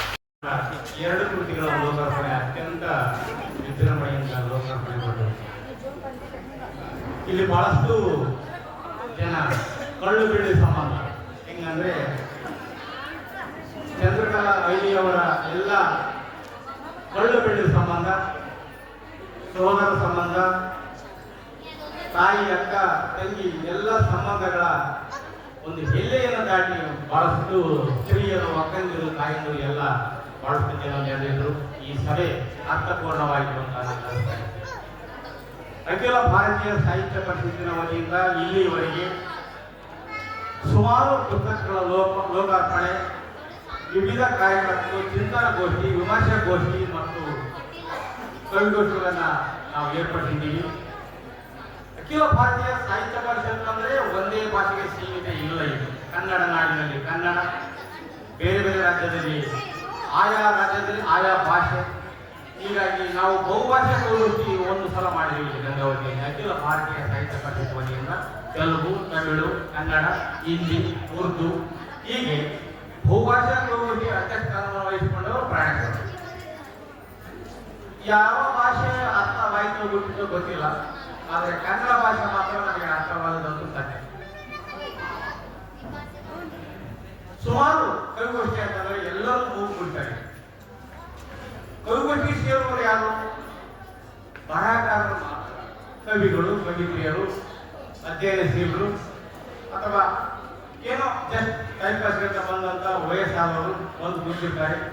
ಕವಿತೆ ಅಂದ್ರೆ ಏನಪ್ಪ ಕವಿತೆ, ಇವ್ರು ಏನೋ ಬರೀತಾರೆ, ಏನೋ ಓದ್ತಾರೆ ಅಂತ ತಿಳ್ಕೊಂಡ್ಬಿಡ್ತಾರೆ. ಯಾವತ್ತು ಬರಹಗಾರರು ಒಂದು ಬಾರಿ ಬರೆದು ಯಾರೋ ಒಬ್ರು ಶಬಾಷ್ ಅಂದ್ಬಿಟ್ರೆ ಆಯ್ತು, ಅಲ್ಲಿಂದ ಪ್ರಾರಂಭ ಬರಹ. ನಮಗೂ ಕೂಡ ನಾವು ಪೀಸ್ ಕೊಟ್ಟಿದ್ದಾಗ ಇಳಮಠದವ್ರು ಏನು ಕವಿತೆ ಬಂದಿದ್ದೋ ಕಳ್ಳಿ ಅಂದ್ಬಿಟ್ರು. ಅವತ್ತಿಂದ ಇವತ್ತು ಕವಿತೆ ಗೀಚಿದ್ದು ಯಾರು ಚೆನ್ನಾಗಿ ಬರೆದಿದ್ದಂತಾರೋ ಯಾರು ಚೆನ್ನಾಗಿ ಬರೆದಿಲ್ಲ ಅಂತಾರೋ ಒಟ್ಟಾರೆ ಬರಹನ ನಾವು ಕೊಡ್ತಾ ಇಲ್ಲ. ನಾವು ಡಾಕ್ಟರ್ ಶಿವಕುಮಾರ್ ಪಾಟೀಲ್ ಅವರು ಕಾವ್ಯಲೋಕವನ್ನು ಕಟ್ಟಿಕೊಂಡರು. ನಾವು ಇವತ್ತಿಗೆ ಕಾವ್ಯಲೋಕದ ನಂಟು ನನಗೆ ಅತ್ಯಂತ ಪ್ರೀತಿದಾಯಕ ಆಗಿದೆ. ಮತ್ತು ಎಲ್ಲ ಈ ಹತ್ತಿಗೆ ಬರ್ಬೇಕಂದ್ರೆ ನಾವು ಕಾವ್ಯಲೋಕ ಮೂಲ ಕಾರಣ ಅಂತ ನಾನು ಈ ಸಮಯದಲ್ಲಿ ಕೂಡ ನಾನು ಹೇಳಲು ಬಯಸ್ತೇನೆ. ಪ್ರಜ್ಞಾವಂತರಾದವರು ಕವಿತೆಯನ್ನು ಸಹಿತಾರೆ. ಪ್ರಜ್ಞಾವಂತರು, ವಿದ್ಯಾವಂತರು, ಅಧ್ಯಯನಶೀಲರು ಸಾಹಿತ್ಯದ ಕಡೆ ಗಮನ ಕೊಟ್ಟು ಏನ್ ಮಾತಾಡ್ತಾರೆ, ಕವಿತೆ ಹೇಗಿದೆ, ವಿಷಯ ವಸ್ತು ಹೇಗೆ ಪ್ರಸ್ತುತಪಡಿಸುತ್ತಾರೆ ಅಂತ ಹೇಳಿ ಬಲ್ಲವರು ಕೇಳ್ತಾ ಕುಂತಿರ್ತಾರೆ. ಆದರೆ ಇಲ್ಲಿವರೆಗೆ ತಾಳ್ಮೆಯಿಂದ ಕುಂತಂತ ಎಲ್ಲ ಮಹಿಳೆಯರು ಮಾತ್ರ ಇವತ್ತು ಬಹಳಷ್ಟು ಅವರಿಗೆ ಕೂಡ ನಾವು ಅಭಿನಂದನೆ ಸಲ್ಲಿಸಬೇಕು. ಇಷ್ಟು ತುಂಬಿತ್ತು ಸರಿ ಅಂತ ರಾಷ್ಟ್ರೀಯತೆಯನ್ನು ಬೆಳೆಸ್ತಕ್ಕಂಥ ಒಂದು ಸಂಘಟನೆ. ಈ ನಮ್ಮ ಸಂಘಟನೆ ವತಿಯಿಂದ ಇವತ್ತು ನಮ್ಮ ಚಂದ್ರಕಲಾ ಅಕ್ಕನವರು ನಿಮ್ಮ ಸಂಸ್ಥೆಯಿಂದಲೇ, ನಿಮ್ಮ ಸಾಹಿತ್ಯ ಪರಿಷತ್ ವತಿಯಿಂದಲೇ ನಾವು ಪುಸ್ತಕ ಬಿಡುಗಡೆ ಮಾಡ್ತೀವಿ, ದಯವಿಟ್ಟು ನೀವು ಮಾಡಿಕೊಡ್ಬೇಕಂತಂದು ಅವರು ಕೇಳ್ಕೊಂಡಾಗ ನಮಗೆ ಭಾಳ ಖುಷಿ ಅನಿಸ್ತು. ಯಾಕಂದರೆ ನಮ್ಮ ವಿಚಾರವನ್ನು ಒಪ್ಕೊಂಡು ಅವ್ರು ಬಂದಿದ್ದಾರೆ ಅಂದಾಗ ನಾವು ಅವರಿಗೆ ಭಾಳ ಖುಷಿಯಿಂದ ಅನುವು ಮಾಡಿಕೊಟ್ವಿ. ವಿಶೇಷವಾಗಿ ಚಂದ್ರಕಲಾಕ್ಕವರು ಈಗ ಪುಸ್ತಕ ಬಿಡುಗಡೆ ಕಾರ್ಯಕ್ರಮ ಮಾಡೋದ್ರ ಹಿಂದೆ ಅವರ ಪತಿಯವರಿದ್ದಾರೆ. ಯಾಕಂದರೆ ಸಾಕಷ್ಟು ಅಕ್ಕನವರು ಹೊರಗಡೆ ಓಡಾಡುವ ಸಂದರ್ಭ ಬರ್ಬೋದು, ಸಂಘಟನೆ ಮತ್ತೊಂದು ವಿಚಾರಗಳು ಬಂದಾಗ ಆ ಮನೆಯಲ್ಲಿ ಅವರೆಲ್ಲ ಪ್ರೋತ್ಸಾಹ ಏನಿದೆಯಲ್ಲ ಅದು ಭಾಳ ದೊಡ್ಡದಿರುತ್ತೆ. ಇವತ್ತು ನಾವು ಪುಸ್ತಕ ನೋಡಿದ್ವಿ. ಈ ಪುಸ್ತಕ ಅನ್ನೋದು ಒಂದು ಕೇವಲ ಒಂದು ಕಾಗದದ ಚೂರಲ್ಲ, ಅದು ಅವರ ಅಪಾರ ಅನುಭವ, ಅವರ ಜ್ಞಾನ, ಅವರ ಒಂದು ವಿಶ್ಲೇಷಣೆ ಎಲ್ಲವನ್ನು ಕೂಡಿ ಒಳಗೊಂಡಿರ್ತಕ್ಕಂಥದ್ದು. ಯಾಕಂದ್ರೆ ಯಾವುದೇ ಒಂದು ಪುಸ್ತಕ ಬರಬೇಕಂದ್ರೆ ಅದು ನಮ್ಮ ಬಸವರಾಜ್ ಸರ್ ಅವರು ಹೇಳಿದ್ರು ಆಗ್ಲೇ, ಒಂದು ಅವರ ಅನುಭವಕ್ಕೆ ಬಂದಿರಬೇಕು, ಇಲ್ಲ ಅಂದ್ರೆ ಅವರ ಮನಸ್ಸಿನಲ್ಲಿ ಚಿಂತನೆಗಳು ಮೂಡಿರಬೇಕು. ಅವಾಗ ಮಾತ್ರ ಆ ಪುಸ್ತಕಗಳು ಬರೋದಕ್ಕೆ ಸಾಧ್ಯ. ಈ ನಿಟ್ಟಿನಲ್ಲಿ ಚಂದ್ರಕ್ಕನವರು ತಮ್ಮ ಕಾಣ್ತಕ್ಕಂಥ ಸಮಾಜ ಯಾವ ರೀತಿ ಇರಬೇಕು ಅನ್ನೋದನ್ನ ಭಾವಿಸಿ ಆ ಪುಸ್ತಕದಲ್ಲಿ ಬರೆದಿದ್ದಾರೆ. ಅವರಿಗೆ ಶುಭಾಶಯಗಳನ್ನ ಕೋರ್ತಾ ಸಭಿಕರಲ್ಲಿ ಒಂದು ವಿನಂತಿ, ಹೆಚ್ಚು ಹೆಚ್ಚು ನಮ್ಮ ಸಾಹಿತ್ಯ ಪಡೆದಕ್ಕೆ ಪ್ರೋತ್ಸಾಹವನ್ನ ನೀಡ್ರಿ ಅಂತ ಹೇಳ್ತಾ ನನ್ನ ಮಾತಿಗೆ ವಿರಾಮ ನೀಡ್ತಿದ್ದೀನಿ. ಜೈ ಹಿಂದ್, ಜೈ ಕರ್ನಾಟಕ ಮಾತು. ನೋಡೋದಕ್ಕೆ ಚಿಕ್ಕದು, ಆದರೆ ಅದರ ಮೌಲ್ಯಗಳು ಹೆಚ್ಚು ಪ್ರಸ್ತುತ ಅಂತ ಅನ್ನಿಸ್ತವೆ. ನನಗೆ ನಮ್ಮ ಮೇಷ್ಟ್ರು ಜಜಿ ದೇವೇಂದ್ರ ಸರ್ ಪಾಠ ಮಾಡ್ತಾ ಇರಬೇಕಾದಾಗಲೆಲ್ಲ ಒಂದು ಮಾತನ್ನ ಹೇಳೋದು, ಯಾವುದೇ ಒಂದು ಬರಹ ಅಕ್ಷರ ರೂಪವನ್ನು ಪಡ್ಕೊಂಡಿದೆ ಅಂತಂದ್ರೆ ಅದು ಬರಹಗಾರನ ಅನುಭವ ಆಗಿರಬೇಕು. ಇಲ್ಲದೆ ಹೋದ್ರೆ ಅವರ ಸುತ್ತಮುತ್ತಲು ನಡೆದಿರುವ ಅವರ ಅನುಭವಕ್ಕೆ ದಕ್ಕಿದಂತಹ ಅನುಭವದ ವಸ್ತು ವಿಷಯವಾದರೂ ಆಗಿರ್ಬೇಕು. ಅವೆರಡು ಇಲ್ಲದೆ ಒಂದು ವಸ್ತು ಬರಹ ರೂಪಕ್ಕೆ ಬರೋದಕ್ಕೆ ಸಾಧ್ಯ ಇಲ್ಲ ಅಂತ. ಹಾಗಾಗಿ ನನಗೆ ಶರಣಪ್ಪ ತಳಿಸರು ತಮ್ಮ ಅಖಿಲ ಭಾರತ ಸಾಹಿತ್ಯ ಪರಿಷತ್ನ ವತಿಯಿಂದ ಇತ್ತೀಚೆಗೆ ನಡೆದಿರುವಂತಹ ಪುಸ್ತಕ ಬಿಡುಗಡೆ ಕಾರ್ಯಕ್ರಮಗಳಲ್ಲಿ ನನಗಿದು 3ನೇ ಸಲ ಅವಕಾಶ ಕೊಟ್ಟಿದ್ದಾರೆ. ನನಗೆ ನಮ್ಮ ಮೇಷ್ಟ್ರು ಹೇಳಿದಂತೆ, ನಾನು ಮೊದಲು ಕವಿಯ ಪರಿಚಯ ಇದ್ರೆ ಅವ್ರ ಪುಸ್ತಕವನ್ನ ನಿರೀಕ್ಷೆಯಿಂದ ಓದ್ತೀನಿ, ಅವ್ರಿಗೆ ಇದೇ ವಸ್ತು ವಿಷಯವನ್ನು ಅದರಲ್ಲಿ ಇರಿಸಿರ್ತಾರೆ ಅನ್ನೋ ನಿರೀಕ್ಷೆಯಲ್ಲಿರ್ತೇನೆ. ಒಂದು ವೇಳೆ ಕವಿಯ ಪರಿಚಯ ನನಗೆ ಇಲ್ಲದೆ ಹೋದ್ರೆ ಪುಸ್ತಕದ ಮೂಲಕ ಕವಿಯನ್ನ ಪರಿಚಯ ಮಾಡಿಕೊಳ್ಳುವ, ಪುಸ್ತಕದ ಮೂಲಕ ಕವಿಯ ಮನಸ್ಥಿತಿಯನ್ನು ಅರ್ಥೈಸಿಕೊಳ್ಳುವ ಪ್ರಯತ್ನವನ್ನ ನಾನು ಮಾಡ್ತೇನೆ. ಯಾಕೆ ಈ ಮಾತನ್ನು ಹೇಳ್ಬೇಕಾಯ್ತು ಅಂತಂದ್ರೆ, ಚಂದ್ರಕಲಾಕ್ಕನವರು ನನಗೆ 4 ದಿನಗಳ ಮುಂಚೆ ಪರಿಚಯ ಇರಲಿಲ್ಲ. ಅದಾದ್ಮೇಲೆ ಈ ಕಾರಣಕ್ಕಾಗಿ, ಈ ನೆಪಕ್ಕಾಗಿ ನನಗೆ ಅವರ ಪರಿಚಯ ಆಯಿತು, ಹೆಸರು ಮಾತ್ರ. ಆದರೆ ಚಂದ್ರಕ್ಕನ ವಚನಗಳನ್ನು ಓದಿದ ಮೇಲೆ ಅವರ ಮನೋಭಾವನೆಗಳೇನು, ಅವರ ಬದುಕಿನ ಸಂಗತಿಗಳೇನು ಅನ್ನೋದು ತಕ್ಕ ಮಟ್ಟಿಗೆ ಪರಿಚಯ ಆಗುತ್ತೆ. ಯಾಕಂತಂದ್ರೆ ಅನುಭವಗಳಿಲ್ಲದೆ ಅಕ್ಷರ ಎಂದೂ ಬರೆಯೋದಕ್ಕೆ ಸಾಧ್ಯ ಇಲ್ಲ, ಬರೆದು ಅದು ಗಟ್ಟಿತನವನ್ನ ಪಡೆದುಕೊಳ್ಳೋದಕ್ಕೆ ಸಾಧ್ಯ ಇಲ್ಲ. ಇಲ್ಲಿ ವಚನ ಅಂತ ಬಂದಿದ್ದಕ್ಕೆ ನಾನು ಒಂದು ವಿಷಯವನ್ನು ಪ್ರಸ್ತಾಪ ಮಾಡ್ತೀನಿ. ಕನ್ನಡ ಸಾಹಿತ್ಯ ಲೋಕ ಈಗ ಆಲ್ರೆಡಿ 12ನೇ ಶತಮಾನಕ್ಕೆ ಒಂದು ದೊಡ್ಡ ಸಮಾಜ ಸಾಂಸ್ಕೃತಿಕ ಚಳುವಳಿಯನ್ನು ರೂಪಿಸಿದೆ ವಚನ ಸಾಹಿತ್ಯದ ಮೂಲಕ. ಅಲ್ಲಿ ದೇವರ ದಾಸಿಮಯ್ಯನಿಂದ ಆರಂಭಗೊಂಡ, ಬಸವಾದಿ ಪ್ರಮುಖರಿಂದ ಚಳುವಳಿಯ ರೂಪವನ್ನು ಪಡೆದುಕೊಂಡ, ಅಕ್ಕಮಹಾದೇವಿ, ನಾಗಲಾಂಬಿಕೆ, ಗಂಗಾಂಬಿಕೆ, ನೀಲಾಂಬಿಕೆ, ಇನ್ನಿತರ ಸತ್ಯಕ, ಇನ್ನಿತರ ಶಿವಶರಣೆಯರ ಮೂಲಕ ಹೆಣ್ಣು ಮಕ್ಕಳಿಗೆ ಸಮಾನವಾದ ಅವಕಾಶಗಳನ್ನು ಕಲ್ಪಿಸಿಕೊಟ್ಟ, ಇಡೀ ಜಗತ್ತಿನಲ್ಲಿ ಮೊಟ್ಟ ಮೊದಲ ಬಾರಿಗೆ ಹೆಣ್ಣು 4 ಗೋಡೆಗಳನ್ನು ಭೇದಿಸಿ ಸಮಾಜಮುಖಿಯಾಗಿ ತನ್ನ ಚಿಂತನೆಗಳನ್ನ, ಆಲೋಚನೆಗಳನ್ನ ಪ್ರಸ್ತಾಪ ಮಾಡುವ ಅವಕಾಶಗಳನ್ನು ಗಿಟ್ಟಿಸಿಕೊಂಡ ಸಂದರ್ಭ 12ನೇ ಶತಮಾನ. ಅಲ್ಲಿವರೆಗೂ ಭಾರತೀಯ ಪರಂಪರೆಯಲ್ಲಿ ಒಂದು ನಂಬಿಕೆ ಇತ್ತು, ಹೆಣ್ಣು ಮಗಳು ಅಕ್ಷರ ಕಲಿಯೋದಕ್ಕೆ ಅನರ್ಹಳು, ಹೆಣ್ಣು ಮಕ್ಕಳ ಬುದ್ಧಿ ಮಣಕಲ್ ಕೆಳಗ. ಇದೆಲ್ಲವನ್ನ ಭೇದಿಸಿ ಒಂದು ಸಮಾಜವನ್ನ ಕಟ್ಟಬೇಕು ಅನ್ನೋ ಆಶಯ ಇಟ್ಟುಕೊಂಡು ವಚನ ಸಾಹಿತ್ಯ ಅನೇಕ ಜನ ವಚನಕಾರ್ತಿಯರಿಗೆ ಪ್ರೇರಣೆಯನ್ನು ಕೊಟ್ಟಿದೆ. ಅಲ್ಲಿ ಅಕ್ಕಮಹಾದೇವಿ ಎನ್ನುವ ಹೆಣ್ಣುಮಗಳು ಉಡುತಡಿಯಲ್ಲಿ ಜನಿಸಿ ಅನೇಕ ಕೌಟುಂಬಿಕ ಸವಾಲುಗಳನ್ನು ಎದುರಿಸಿ ಸಂಸಾರದ ಬಹುಬಂಧನೆಗಳನ್ನು ದಾಟಿ ಸಮಾಜದ, ಅದು ವಿಶೇಷವಾಗಿ ಪುರುಷ ಪ್ರಧಾನ ಸಮಾಜದ ಕ್ರೂರತೆಗಳನ್ನು ಮೆಟ್ಟಿ ನಾನು ನನ್ನ ಅಸ್ತಿತ್ವವನ್ನು ಉಳಿಸಿಕೊಳ್ಳಬೇಕು ಅನ್ನೋ ಕಾರಣಕ್ಕಾಗಿ ಉಡುತಡಿಯಿಂದ ಕಲ್ಯಾಣದವರೆಗೆ ಪಾದಯಾತ್ರೆ ಮಾಡಿ ಬಸವಾದಿ ಪ್ರಮಥರ ಜೊತೆಗೆ, ಅದು ವಿಶೇಷವಾಗಿ ಮಹಾನ್ ಜ್ಞಾನಿ ಎನಿಸಿಕೊಂಡ ಅಲ್ಲಮನ ಎದುರುಗಡೆ ನಿಂತುಕೊಂಡು ಮಾತನಾಡಿ ಹೆಣ್ಣು ಮಕ್ಕಳ ನಿಜವಾದ ಅಸ್ತಿತ್ವವನ್ನ ಸಮಾಜಕ್ಕೆ ದೊರಕಿಸಿಕೊಟ್ಟಿದ್ದು ಅಕ್ಕ ಮಹಾದೇವಿ. ಅಲ್ಲಿ ಅಕ್ಕ ಚನ್ನಮಲ್ಲಿಕಾರ್ಜುನನನ್ನ ತನ್ನ ಮನದಲ್ಲಿ ಪೂಜಿಸಿ ಆತನಲ್ಲೇ ತನ್ನ ಮನವನ್ನು ಇರಿಸಿ ಉಡುತಡಿಯಿಂದ ಕಲ್ಯಾಣಕ್ಕೆ ಬಂದು ಬಸವ, ಅಲ್ಲಮ್ಮ, ಸಿದ್ದರಾಮ, ದಾಸಿಮಯ್ಯರನ್ನ ಪ್ರೇರಣೆಯಾಗಿಸಿಕೊಂಡು, ಆದರ್ಶವಾಗಿಸಿಕೊಂಡು ಲೌಕಿಕ ಜಗತ್ತನ್ನ ಗೆದ್ದು ಇವತ್ತು ನಮ್ಮ ಎದುರುಗಡೆ ದೊಡ್ಡ ಆದರ್ಶ ಸ್ತ್ರೀಯಾಗಿ ಇದ್ದಾರೆ. ಅಂತದೇ ಒಂದು ಸಂದರ್ಭ ಚಂದ್ರಕಲಾಕ್ಕನವರಿಗೆ ಇದೆ. ಚಂದ್ರಕಲಾಕ್ಕನವರು ಅಷ್ಟೇ ಒಂದು ಸಣ್ಣ ಒಂದು ಸಾಮ್ಯತೆ ಇದೆ ಅಕ್ಕಮಹಾದೇವಿಗೂ ಮತ್ತು ಚಂದ್ರಕಲಾ ಅಕ್ಕನವರು. ಅವರು ಸಂಸಾರವನ್ನು ದಾಟಿ ಬಂದರು, ಇವರು ಸಂಸಾರದೊಳಗಡೆ ಭಾವಬಂಧನವನ್ನು ಗೆದ್ದು ನಮ್ಮ ಎದುರುಗಡೆ ಇದ್ದಾರೆ. ಅಕ್ಕ ಮಲ್ಲಿಕಾರ್ಜುನನನ್ನ ತನ್ನ ಮನದಲ್ಲಿ ಇರಿಸಿಕೊಂಡು ಚಂದ್ರಕಲಾ ಅಕ್ಕನವರು ಬಾಗಲಕೋಟೆ ಜಿಲ್ಲೆ ಹುನಗುಂದ ತಾಲೂಕಿನ ತುಂಬ ಅನ್ನೋ ಗ್ರಾಮದಲ್ಲಿ ಗ್ರಾಮದ ಪ್ರಕಾಶಲಿಂಗ ಅನ್ನೋ ದೇವರು ಮನೆದೇವರು, ಅವರ ಮನೆದೇವರು, ಆ ತುಂಬದ ಪ್ರಕಾಶಲಿಂಗದಲ್ಲಿ ತನ್ನ ಮನವನ್ನ ಇರಿಸಿದ್ದಾರೆ. ಜೊತೆಗೆ ಅಕ್ಕಮಹಾದೇವಿ ಬಸವ, ಅಲ್ಲಮ್ಮ, ದಾಸಿಮಯ್ಯ, ಸೀತಾರಾಮರನ್ನ ಆದರ್ಶ ಪ್ರೇರಣೆಯಾಗಿ ತೆಗೆದುಕೊಂಡ್ರೆ ಚಂದ್ರಕಲಾ ಅಕ್ಕನವರು ತಲೆಕಾಲ ಶ್ರೀಗಳು, ಹೆಬ್ಬಾಳ ಶ್ರೀಗಳನ್ನ ಆದರ್ಶ ಪ್ರೇರಣೆಯಾಗಿ ಇರಿಸಿಕೊಂಡಿದ್ದಾರೆ. ತಲೆಕಾಲ ಶ್ರೀಗಳು ವ್ಯಾಖ್ಯಾನ ಮಾಡದೆ ಹೋಗಿದ್ರೆ, ಕಾರ್ಟಿಗೆ ತಲೆಕಾಲ ಶ್ರೀಗಳು ಇವರಿಗೆ ಪ್ರೇರೇಪಿಸದೆ ಹೋಗಿದ್ರೆ ಅಮೂಲ್ಯವಾದ ಈ ಕೃತಿ ಇವತ್ತು ನಮ್ಮ ಎದುರುಗಡೆ ಸಿಗ್ತಾ ಇರಲಿಲ್ಲ. ಅದನ್ನು ಅವರು ಒಪ್ಪಿಕೊಂಡಿದ್ದಾರೆ. ಅವರು ಈ ತರದ ಒಂದು ಬರಹವನ್ನು ಬರೆಸಿದ್ದಕ್ಕಾಗಿ ತಲೆಕಾಲ ಶ್ರೀಗಳಿಗೆ ಭಕ್ತಿಯಿಂದ ನಮಸ್ತೆ. ಅವ್ರು ಹೇಳದೆ ಹೋಗಿದ್ರೆ ಅವರು ಈ ಕೃತಿಯನ್ನು ಬರೀತಾ ಇರಲಿಲ್ಲ. ಇದು ನನ್ನ ಮಾತಲ್ಲ, ಸ್ವತಃ ಚಂದ್ರಕಲಾ ಅಕ್ಕನವರ ಮಾತು. ವಚನ ಸಾಹಿತ್ಯದಲ್ಲಿ ಧ್ಯಾನ ಇದೆ, ಆಧ್ಯಾತ್ಮ ಇದೆ, ಭಕ್ತಿಯ ಪರಾಕಾಷ್ಠೆ ಇದೆ, ಎಲ್ಲವೂ ವಚನ ಸಾಹಿತ್ಯದಲ್ಲಿದೆ. ಅಂತೆಯೇ ಚಂದ್ರಕಲಾ ಅಕ್ಕನವರ ವಚನಗಳಲ್ಲೂ ಕೂಡ ಆ ತರದ ಭಕ್ತಿ, ಆಧ್ಯಾತ್ಮ ಎಲ್ಲವೂ ಮನೆ ಮಾಡಿದೆ. ನೀಲಕಂಠನೆ ನನ್ನ ಒಣ ಮಣ್ಣಿಗೆ ಮಳೆಯನ್ನ ಸುರಿಸಿ ಅಕ್ಷರಗಳ ಬೀಜವನ್ನ ಬಿತ್ತಿದ ಅಂತ ಅವ್ರು ಬರ್ಕೊಳ್ತಾರೆ. ಯಾಕಂದ್ರೆ ಗಂಗಾವತಿ ಪರಿಸರದ ಒಂದು ಸಮುದಾಯ, ನೀಲಕಂಠನ ಕೃಪಾ ಕಟಾಕ್ಷವೇ ನಮ್ಮೆಲ್ಲರ ಬದುಕಿಗೆ ದಾರಿದೀಪ ಅಂತ ಬದುಕ್ತಾ ಇರುವಂತಹ ಸಮುದಾಯದ ಹೆಣ್ಣುಮಗಳಾಗಿ ನಾನೊಂದು ಒಣ ಮಣ್ಣು, ನನ್ನಲ್ಲಿ ಏನೂ ಬೆಳೆಯೋದಕ್ಕೆ ಸಾಧ್ಯ ಆಗ್ತಾ ಇರದೇ ಇದ್ದಾಗ ನೀಲಕಂಠನ ಕೃಪಾ ಕಟಾಕ್ಷ ಎಂಬ ಮಳೆ ನೀರು ಬಂದು ಈ ಅಕ್ಷರಗಳು ಮೂಡಿರುವನ್ನು ಅವರ ಬರಹ ಹೆಚ್ಚು ಮನಸ್ಸಿಗೆ ಮುಟ್ಟುತ್ತೆ. ಯಾಕಂತಂದ್ರೆ 4 ಕವಿತೆಗಳನ್ನ ಬರೆದು ನಾನು ಅನ್ನೋ ಅಹಂಕಾರ ಅವರಿಗಿಲ್ಲ. ಅವರು ಮತ್ತೊಬ್ಬರಿಗೆ ಋಣಿಯಾಗಿದ್ದಾರೆ.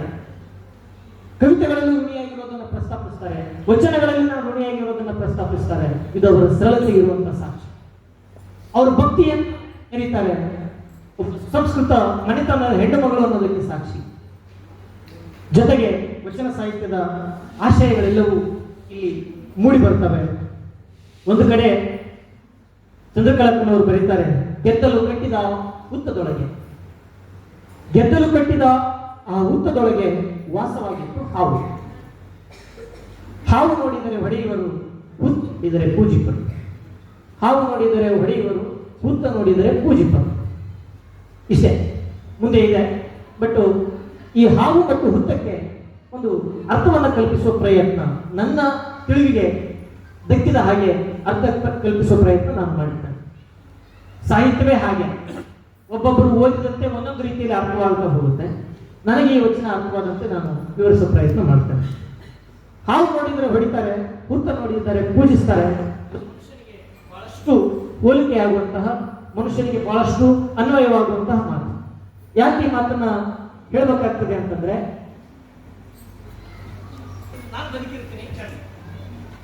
ನಾನು ಬದುಕಿರ್ತೀನಿ, ನನ್ನನ್ನ ಬೈಯೋರು ಬಹಳ ಜನ, ನಾನು ಇರುವ ತನಕ ನನ್ನನ್ನ ಹೊಗಳೋರು ಬಹಳ ಜನ, ನನ್ನನ್ನು ಆಡಿಕೊಳ್ಳೋರು ಬಹಳ ಜನ. ಆದರೆ ನಾನು ಸತ್ತ ಮೇಲೆ ಬೈಯೋರು, ಹೊಗಳೋರು ಎಲ್ಲರೂ ಸೇರಿ ನನ್ನ ಶರೀರಕ್ಕೆ ಹಾರ ತಂದಾಕಿ ನಮಸ್ಕಾರ ಮಾಡ್ತಾರೆ. ಮನುಷ್ಯ ದೈವತ್ವಕ್ಕೆ ಇರ್ತಾರೆ. ಅದಕ್ಕಾಗಿ ಇರುವ ತನಕ ನಾವು ಸಜ್ಜನರಾಗಿ ಬದುಕಬೇಕು ಅನ್ನೋದನ್ನ ಇಲ್ಲಿ ಹಾವು ಅನ್ನೋ ಪರಿಕರದ ಮೂಲಕ ನಮಗೆ ತಿಳಿಸೋ ಪ್ರಯತ್ನ ಅಕ್ಕ ಮಾಡ್ತಾರೆ ಅಂತ ನನ್ನ ನಂಬಿಕೆ. ಯಾಕಂತಂದ್ರೆ ನಾವು ಹಾವಾಗಿ ಬದುಕಿದ್ರೆ ಗ್ಯಾರಂಟಿ ಒಡಿಸ್ಕೊಳ್ತೀವಿ. ನೀ ಎಲ್ಲಿ ಬದುಕ್ತೀಯ ಅನ್ನೋದು ಮುಖ್ಯ ಅಲ್ಲ, ಹೇಗೆ ಬದುಕ್ತೀಯ ಅನ್ನೋದು ಮುಖ್ಯ ಆಗುತ್ತೆ ಅನ್ನೋದು ನನ್ನ ತಿಳಿವಿಗೆ ಬಂದಂತ ವಿಷಯ. ಹಾಗಾಗಿ ಬದುಕಿನ ಅತಿ ಸೂಕ್ಷ್ಮ ಸನ್ನಿವೇಶಗಳನ್ನ ಅಕ್ಕನವರು ವಚನಗಳ ಮೂಲಕ ಓದುವರಿಗೆ ಕೊಟ್ಟಿರುವಂಥದ್ದು ವಿಶೇಷ. ಜೊತೆಗೆ ಮತ್ತೊಂದು ಕಡೆ ಬರೀತಾರೆ ಬದುಕಿನ ಸಾರ. ನಾನು ಈಗಾಗಲೇ ಹೇಳಿದ್ದೀನಿ, ಒಬ್ಬ ಕವಿ ಒಂದು ಬರಹವನ್ನು ಬರೀತಾನೆ ಅಂತಂದ್ರೆ ಆ ಎಲ್ಲ ಕಷ್ಟ ಕಾರ್ಪಣ್ಯಗಳನ್ನ, ವೇದನೆಗಳನ್ನ ಅವ್ರು ಅನುಭವಿಸಿರ್ತಾರೆ, ಅಥವಾ ಏನಾದರೂ ಒಂದು ವಸ್ತು ಅವರ ಅನುಭವಕ್ಕೆ ದಕ್ಕಿರುತ್ತೆ. ಬಂದದ್ದು ಬಂದ ಹಾಗೆಯೇ ಸ್ವೀಕರಿಸು ಮನವೇ, ಬಂದದ್ದನ್ನ ಬಂದ ಹಾಗೆಯೇ ಸ್ವೀಕರಿಸು ಮನವೇ, ಬೇಡವಾದದ್ದು ಬಂದಾಗ ಮರೆಸು ನೀ ಮನವೇ. ಅವನು ಆಡಿಸುವ ಆಟದಾಗ ಕಬಡ್ಡಿ ನಾನಾದೆ ಮನವೇ, ತುಂಬದ ಪ್ರಕಾಶಲಿಂಗದ ನಂಬಿದ ಬಗೆ ಸೋಲಿಲ್ಲ ಮನವೇ, ಅವನ ನಾಮಸ್ಮರಣೆಯೇ ನೆಮ್ಮದಿ ನನ್ನ ಬದುಕಿಗೆ. ಇದರಲ್ಲಿ ಅಕ್ಕನ ವೇದನೆ ನಮಗೆ ದಕ್ಕುತ್ತೆ. ಅವರಿಗೆ ಮೂಲತಃ ಈ ವಚನವನ್ನು ಬರೆಯೋದಕ್ಕೆ ಅವರ ಬದುಕಿನ ಯಾವ ಸಂದರ್ಭ ಪ್ರೇರಣೆ ಆಯಿತೋ ಗೊತ್ತಿಲ್ಲ, ಆದರೆ ಅಂಥದ್ದೊಂದು ವೇದನೆಯ ಮೂಲಕ ಅವರು ತಮ್ಮ ಮನಸ್ಸನ್ನು ಗಟ್ಟಿಗೊಳಿಸಿಕೊಂಡು ಸುಮ್ಮನೆ ಬಿಟ್ಟರು. ಆದರೆ ಈ ವಚನವನ್ನು ಓದಿದ ಮೇಲೆ ಓದಿದಂತ ನನ್ನಂತ ಓದುಗನಿಗೆ ಏನ್ ಬೇಕಾದ್ರೂ ಬರಲಿ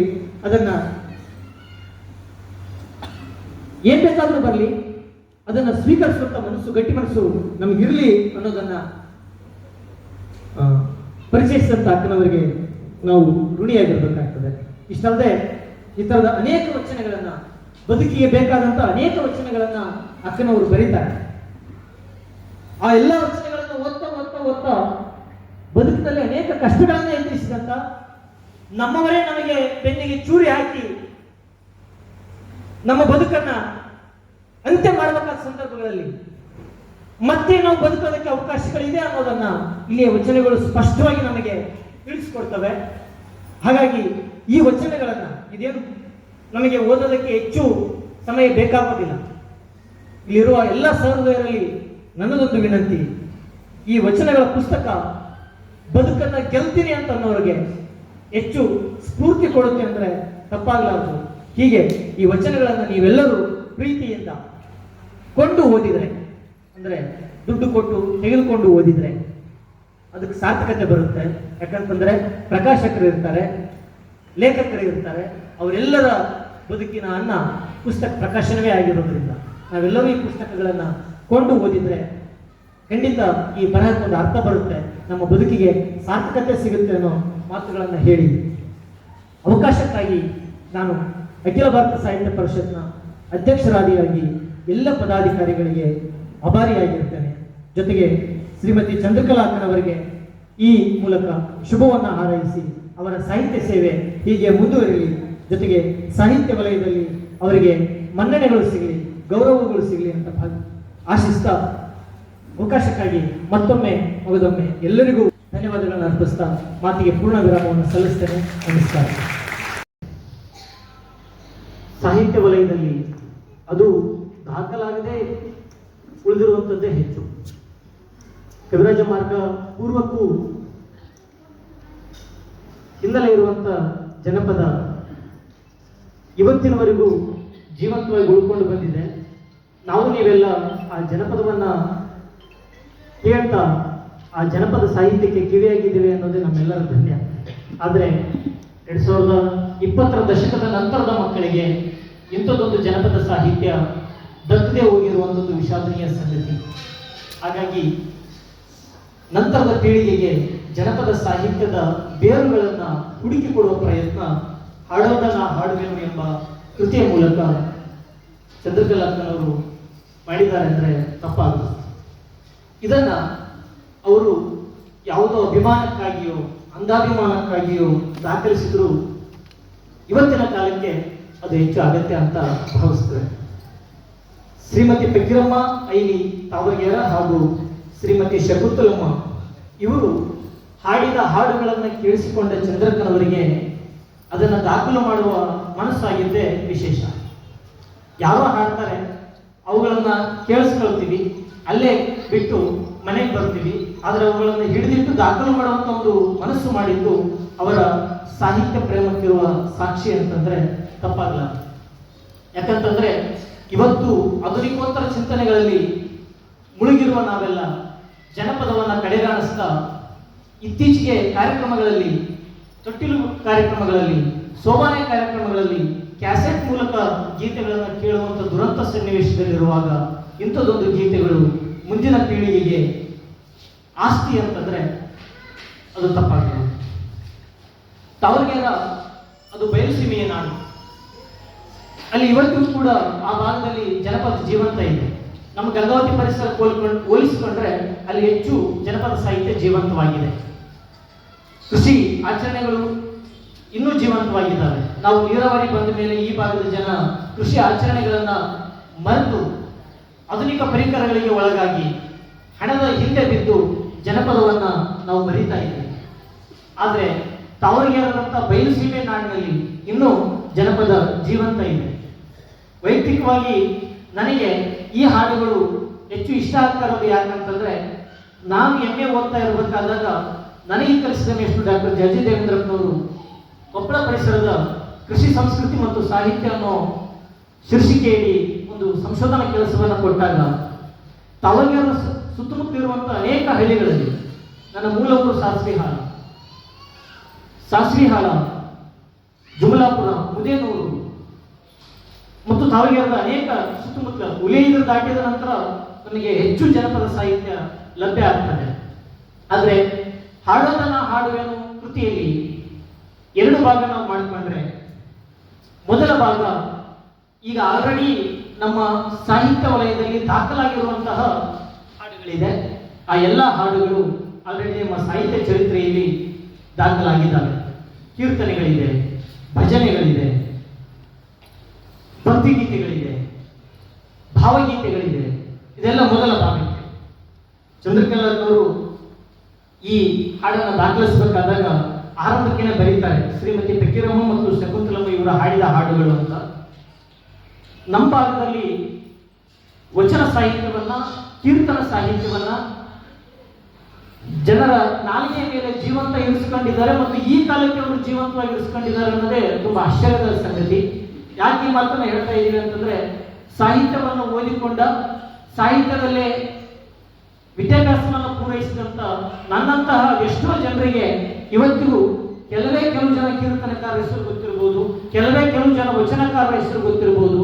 ಆದರೆ ಅಕ್ಷರ ಲೋಕವನ್ನೇ ಪ್ರವೇಶ ಮಾಡದಂತೆ, ಅಕ್ಷರದ ಪರಿಚಯವೇ ಇಲ್ಲದಂತ ನಮ್ಮ ಹಳ್ಳಿಯ ಜನಪದ ಹೆಣ್ಣು ಮಕ್ಕಳಿಗೆ ವಿಜಯದಾಸರು ದಕ್ಕಿದ್ದಾರೆ.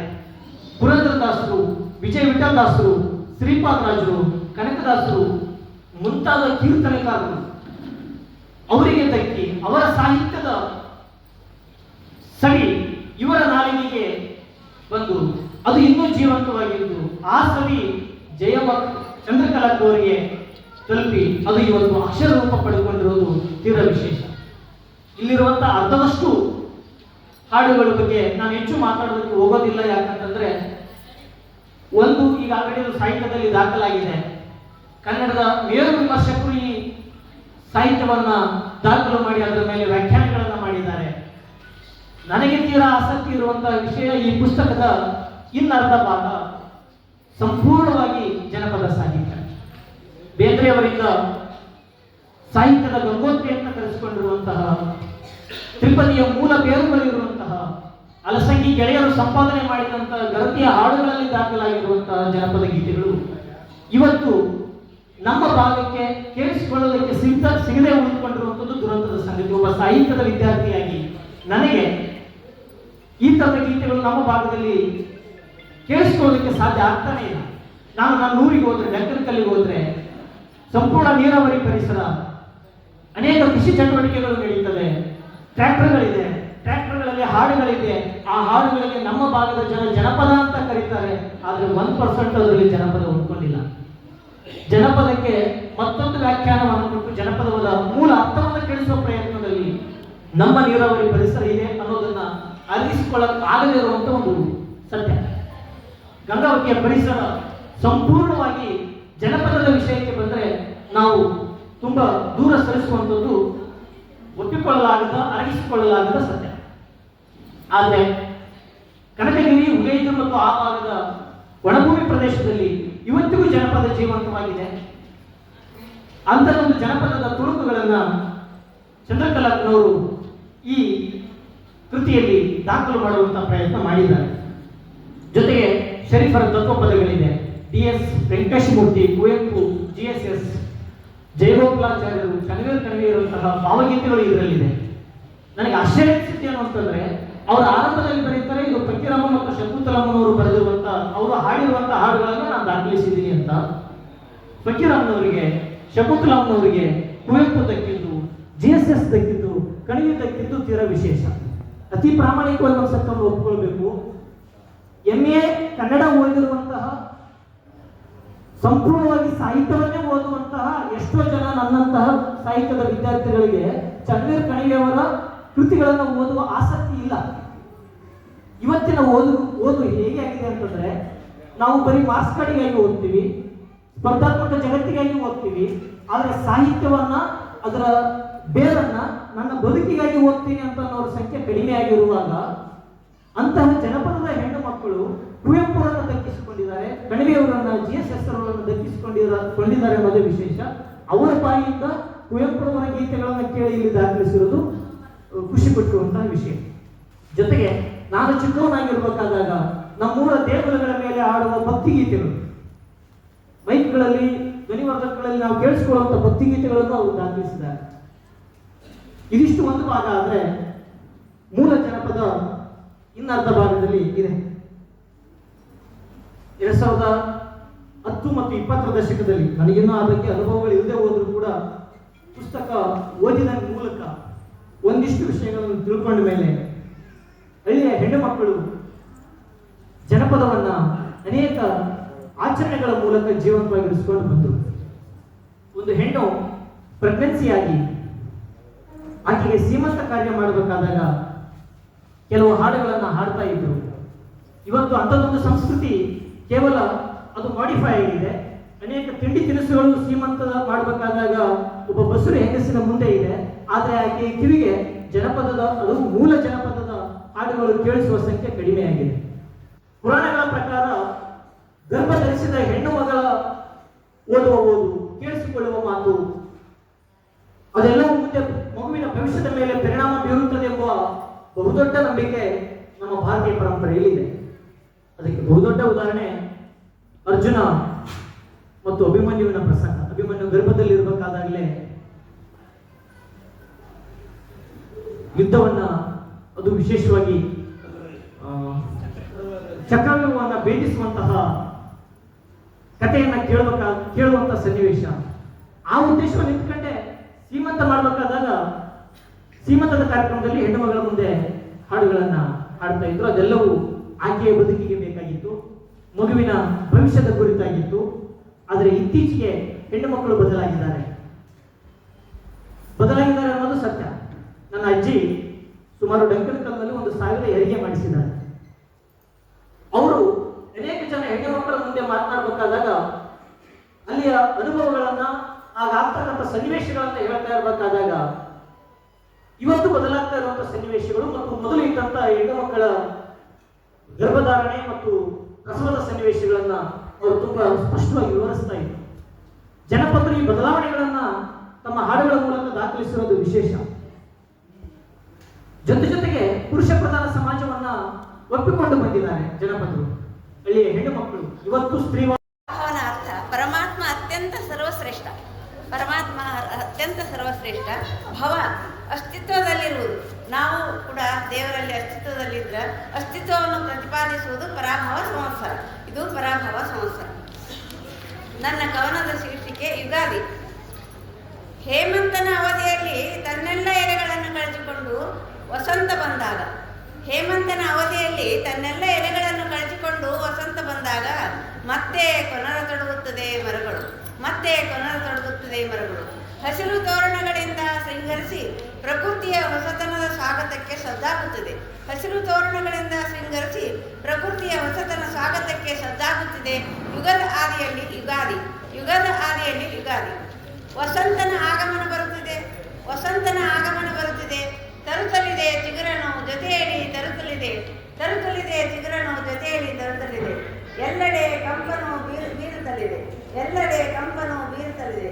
ಕೋಗಿಲೆ ಹಾಡುತ್ತಲಿದೆ, ಕೋಗಿಲೆ ಹಾಡುತ್ತಲಿದೆ. ಪ್ರತಿ ವರ್ಷ ಹರ್ಷ ತರಲು ಹೊಸ ಬಾಳಿನ ಕನಸು ನನಸಾಗಲು, ಪ್ರತಿ ವರ್ಷ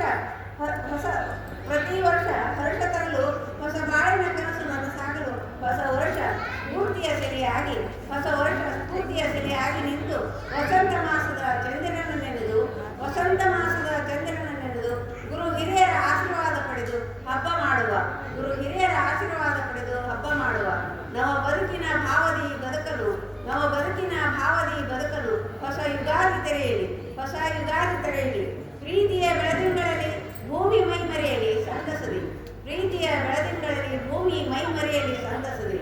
ಉಲ್ಲಾಸದಿಂದ ಬೇವು ಬೆಲ್ಲ ಸವಿಯುತ್ತ, ಉಲ್ಲಾಸದಿಂದ ಬೇವು ಬೆಲ್ಲ ಸವಿಯುತ್ತ ಬಾಳಿನ ಸಿಹಿ ಕೈ ನೆನೆದು ಸಮನಾಗಿ ಬಾಳುವ, ಬಾಳಿನ ಸಿಹಿ ಕೈ ನೆನೆದು ಸಮನಾಗಿ ಬಾಳುವ ನವ ವಸಂತದ ಜೀವನ ಸುಂದರ ಮೆರಗು ನವ ವಸಂತದ ಜೀವನ ಸುಂದರ ಮೆರಗು ನಗು ನಗುತ್ತ ಬಾಳುವ ಜೀವನದಿ ನಗು ನಗುತ್ತ ಬಾಳುವ ಜೀವನದಿ ಹಣ್ಣೆಲೆ ಉದರಿ ಚಿಗುರಲೆ ನಗುತ್ತ ಹಣ್ಣೆಲೆ ಉದರಿ ಚಿಗುರಲೆ ನಗುತ್ತ ಹಕ್ಕಿಗಳ ಇಂತರ ಚಿಲಿಪಿಲಿ ಹುಟ್ಟುತ್ತ ಹಕ್ಕಿಗಳ ಇಂತರ ಚಿಲಿಪಿಲಿ ಹುಟ್ಟುತ್ತ ವಸಂತ ಮಾಸದಿ ಹೊಸ ವರ್ಷ ಹೊಸ ಹುರುಪು ವಸಂತ ಮಾಸದಿ ಹೊಸ ವರ್ಷ ಹೊಸ ಹುರುಪು ನೀಡಲಿ ಎನ್ನುತ್ತ ಯುಗಾದಿಯನ್ನು ಆಚರಿಸುವ ಹೊಸ ಉರುಪು ನೀಡಲಿ ಎನ್ನುತ್ತ ಯುಗಾದಿಯನ್ನು ಆಚರಿಸುವ ಬನ್ನಿ ಬನ್ನಿ ಯುಗಾದಿ ಹಬ್ಬಕ್ಕೆ ಶುಭ ಕೋರುವ ಅಭ್ಯಂಜನ ಸ್ನಾನ ಮಾಡಿ ದೇವರನ್ನು ಸ್ಮರಿಸುತ್ತಾ ಬೇವು ಬೆಲ್ಲ ಸವಿಯೋಣ ಅಭ್ಯಂಜನ ಸ್ನಾನ ಮಾಡಿ ದೇವರನ್ನು ಸ್ಮರಿಸುತ್ತಾ ಬೇವು ಬೆಲ್ಲ ಸವಿಯೋಣ ವಸಂತ ಮಾಸದ ಶುಭಾಶಯಗಳು ಎಲ್ಲರಿಗೂ ನನ್ನ ವಸಂತ ಮಾಸ.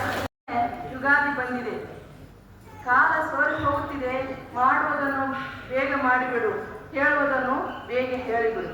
ಕಾಲ ಸೋರಿ ಹೋಗುತ್ತಿದೆ, ಮಾಡುವುದನ್ನು ಬೇಗ ಮಾಡಿಬಿಡು, ಹೇಳುವುದನ್ನು ಬೇಗ ಹೇಳಿಬಿಡು. ಎಲ್ಲರಿಗೂ ಸಮಯದ ಮಿತಿ ಇದೆ, ಅವಧಿ ಮೀರಿ ಸೇವಿಸಿದರೆ ವಿಷವಷ್ಟೇ. ಎಲ್ಲರಿಗೂ ಸಮಯದ ಮಿತಿ ಇದೆ, ಅವಧಿ ಮೀರಿ ಸೇವಿಸಿದರೆ ವಿಷವಾಗುವುದಷ್ಟೇ.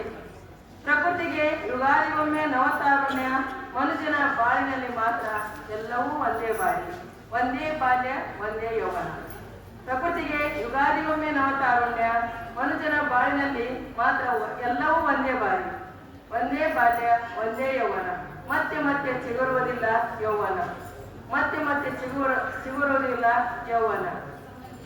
ನಿನ್ನ ಪಾಲಿನ ಚೈತ್ರ ಮಾಸ ಒಲಿದು ಬಂದಿದೆ. ನಿನ್ನೆ ಯಾರಿಗೋ ಆಗಿದ್ದ ಸಮಯ ಇಂದು ನಿನ್ನದಾಗಿದೆ. ನಿನ್ನ ಪಾಲಿನ ಚೈತ್ರ ಮಾಸ ಒಲಿದು ಬಂದಿದೆ. ನಿನ್ನೆ ಯಾರಿಗೋ ಆಗಿದ್ದ ಸಮಯ ಇಂದು ನಿನ್ನದಾಗಿದೆ. ಮತ್ತೆ ನಾಳೆ ಯಾರಿಗೋ ಸರಿದು ಹೋಗುವ ಮೊದಲು ಎಚ್ಚೆತ್ತುಕೊಂಡು ಚಿಗುರು. ಮತ್ತೆ ನಾಳೆ ಯಾರಿಗೋ ಸರಿದು ಹೋಗುವ ಮೊದಲು ಎಚ್ಚೆತ್ತುಕೊಂಡು ಚಿಗುರು. ಸಮೃದ್ಧಿಯಾಗಿ ಬೆಳೆದು ಹೆಮ್ಮರವಾಗು. ಸ್ವಹಿತಕ್ಕೂ ಪರಮಾರ್ಥಕ್ಕೂ ಸಿಗಲಿ ಎರಡು ಫಸಲು. ಸಮೃದ್ಧಿಯಾಗಿ ಬೆಳೆದು ಹೆಮ್ಮರವಾಗು. ಸ್ವಹಿತಕ್ಕೂ ಪರಮಾರ್ಥಕ್ಕೂ ಸಿಗಲಿ ಎರಡು ಫಸಲು. ಧನ್ಯವಾದ. ಹೊಸತನದ ಹಾಡು, ತರುಣತೆಗಳಿಗೆ ಹೊಸ ಸ್ಪರ್ಶ ತುಂಬುವುದು, ನಿಸರ್ಗದಲ್ಲಿ ತುಂಬಿಗಳ ಚೇಂಕಾರ ಮೊಳಗುವುದು. ಸಂಸ್ಕೃತಿಯ ಜೊತೆ ಪ್ರಕೃತಿಯ ಸಮ್ಮಿಲನ, ಇದನ್ನು ಕಣ್ತುಂಬಿಕೊಳ್ಳಬೇಕಿದೆ. ಮಾವಿನ ಚಿಗುರು, ಬೇವಿನ ಒಗರು, ಹೋಳಿಗೆಯ ಸಿಹಿ ಹೂರ್ಣದಂತೆ ಈ ಬದುಕು. ಕಹಿ ನೆನಪುಗಳು ಕಳೆದಿವೆ, ಸಿಹಿ ನೆನಪುಗಳು ಜೊತೆಯಾಗಿವೆ. ಯುಗಾದಿಯ ಸಂಭ್ರಮ ಮನದಲ್ಲಿ ಮನೆ ಮಾಡಿವೆ. ಕಷ್ಟಗಳು ಬಂದಿವೆ, ನಷ್ಟಗಳು ಎದುರಾಗಿವೆ. ಆದರೆ ಆತ್ಮಬಲವೆಂಬ ಜ್ಯೋತಿಯಲ್ಲಿ ಕಷ್ಟ ನಷ್ಟಗಳೆಲ್ಲ ದೂರವಾಗಿವೆ. ಅಂಜಬೇಡ, ಅಳುಕಬೇಡ. ಯುಗಾದಿಯ ಬೇವು ಬೆಲ್ಲದಂತೆ ಈ ಬದುಕೆಂದು ತಿಳಿದುಕೋ. ಮುಖದಲ್ಲಿ ಮೂಡಲಿ ಮಂದಹಾಸ, ಬದುಕಿಗೆ ಜೊತೆಯಾಗಲಿ ಆತ್ಮವಿಶ್ವಾಸ. ಯುಗಾದಿ ಎಂದರೆ ಹೊಸತನದ ಹಾದಿ ಮಾತ್ರವಲ್ಲ, ಅದು ನಮ್ಮ ಪರಿವರ್ತನೆಯ ಕಾಲ. ನಮ್ಮೊಳಗೆ ಬಚ್ಚಿಟ್ಟ ಕನಸುಗಳಿಗೆ, ನಮ್ಮೊಳಗೆ ಬಚ್ಚಿಟ್ಟ ಮಾತುಗಳಿಗೆ ಜೀವ ತುಂಬಬೇಕಿದೆ. ಮತ್ತದೇ ಉಗುಳುನಗೆವೆಂಬ ಸಿಹಿ ಜೇನಿನೊಂದಿಗೆ ಅವಕಾಶ ಕೊಟ್ಟ ತಮಗೆಲ್ಲರಿಗೂ ತುಂಬಾ ಧನ್ಯವಾದಗಳು. ಮರದೆಲೆಗಳು ಉರುಳಿ, ಚಿಗುರೆಲೆಗಳ ಅರಳಿ, ನವವರ್ಷ ತೊಡಗಿದೆ, ಮನಕ್ಕೆ ಹರ್ಷ ತಂದಿದೆ. ಮರದೆಲೆಗಳು ಉರುಳಿ, ಚಿಗುರೆಲೆಗಳ ಅರಳಿ, ನವವರ್ಷ ತುಂಬಿದೆ, ತೊಡಗಿದೆ, ಮನಕ್ಕೆ ಹರ್ಷ ತಂದಿದೆ. ಮುಗಿಲ ಮೋಡಗಳು ಕರಗಿ, ಧರೆಗೆ ತುಮಿಕಿ ನೀರಾಗಿ, ವಸುಂಧರೆಯ ಕಲಿಸುತ್ತಿದೆ, ವರ್ಷಗಾನ ಹರ್ಷಿಸುತ್ತಿದೆ. ಮುಗಿಲ ಮೋಡಗಳು ಕರಗಿ, ಧರೆಗೆ ತುಮಿಕಿ ನೀರಾಗಿ, ವಸುಂಧರೆಯ ಕಲಿಸುತ್ತಿದೆ, ಹೊಸ ಗಾನ ಹರ್ಷಿಸುತ್ತಿದೆ. ಮರದ ಹಸಿರು ಬಂಗಾರ, ಪಕ್ಷಿಗಳ ಕಲರವ ಶೃಂಗಾರ. ಮರದ ಹಸಿರು ಬಂಗಾರ, ಪಕ್ಷಿಗಳ ಕಲರವ ಶೃಂಗಾರ. ಕಣ್ಮನ ತರಿಸುವ ಆಹ್ಲಾದಕರ ಮಂದಾರ. ಕಣ್ಮನ ತರಿಸುವ ಆಹ್ಲಾದಕರ ಮಂದಾರ. ಮಾವು ಬೇವಿನಂತೆ ಕನಸುಗಳು ಚಿಗುರಲಿ, ಮಾವು ಬೇವಿನಂತೆ ಕನಸುಗಳು ಚಿಗುರಲಿ. ಸಾಧನೆಯ ಹಾದಿಯಲ್ಲಿ ಮನಸ್ಸುಗಳು ಅರಳಲಿ, ಸಾಧನೆಯ ಹಾದಿಯಲ್ಲಿ ಮನಸ್ಸುಗಳು ಅರಳಲಿ.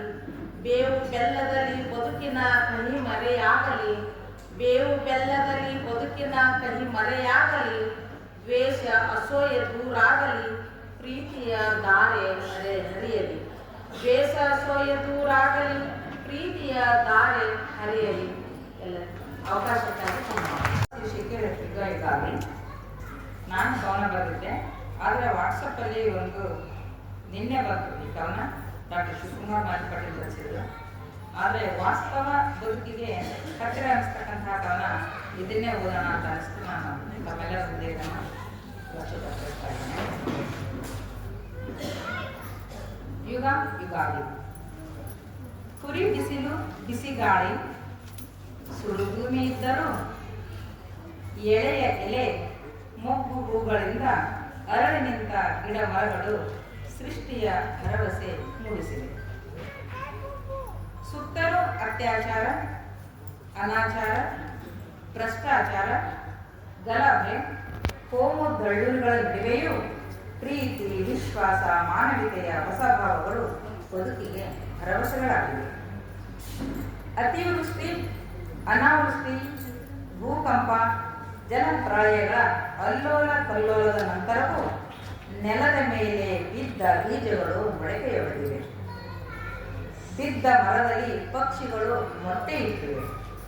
ಕೊರೆದ ಕಂದಕದಲ್ಲಿ ಪ್ರಾಣಿಗಳು ಹೊರಿ ಹಾಕಿವೆ. ಯುದ್ಧ, ಅಣುಬಾಂಬ್, ಆತ್ಮಾಹುತಿ ಇಂತಹ ದಾಳಿಗಳು ಮನುಕುಲವನ್ನು ತಲ್ಲಣಗೊಳಿಸಿದರೂ ಯುದ್ಧದ ಕರಾಳ ಅಟ್ಟಹಾಸದ ಅವಶೇಷಗಳಡಿ ಅನಾಥ ಮಕ್ಕಳು ಜೋಕಾಲಿ ಕಟ್ಟಿ ಆಡುತ್ತಿವೆ. ಹೊಸ ರೋಗ ರುಜಿನಗಳು ಆತಂಕ ಮೂಡಿಸಿದರೂ ಜನಿಸಿದ ಶಿಶುವೊಂದು ತೊಟ್ಟಿಲಲ್ಲಿ ಮಂದಹಾಸದ ನಗೆ ಬೀರಿದೆ. ಉದಿರಿ ಬಿದ್ದ ಎಲೆಗಳು ಹೊಸ ಚಿಗುರಿಗೆ ಗೊಬ್ಬರಗಳಾಗಿವೆ. ನಿರ್ದಯ ಸಮಾಜದಲ್ಲಿಯೂ ದಾನ ಧರ್ಮ ನಿತ್ಯ ನಡೆದಿದೆ. ತಿರುಗುವ ಭೂಮಿಯಲ್ಲಿ ಹಗಲು ರಾತ್ರಿ ಹುಟ್ಟು ಸಾವುಗಳ ಜೊತೆಯಲ್ಲಿ ಸಾಗಿವೆ. ಕಷ್ಟ ಸುಖಗಳು ಬೇವು ಬೆಲ್ಲವಾಗಿದೆ. ಅಪನಂಬಿಕೆ ಆತಂಕದ ನಡುವೆಯೂ ಪ್ರೀತಿ ವಿಶ್ವಾಸ ಅರಳಿದೆ. ಯುಗ ಯುಗಗಳು ಕಳೆದರೂ ಯುಗಾದಿ ಮತ್ತೆ ಮರಳಿದೆ. ಭರವಸೆಯ ಬದುಕುವ ಛಲ ಅಚಲವಾಗಿ ಹಾಗೆ ಉಳಿದಿದೆ. ಅವಕಾಶಕ್ಕಾಗಿ ಧನ್ಯವಾದಗಳು.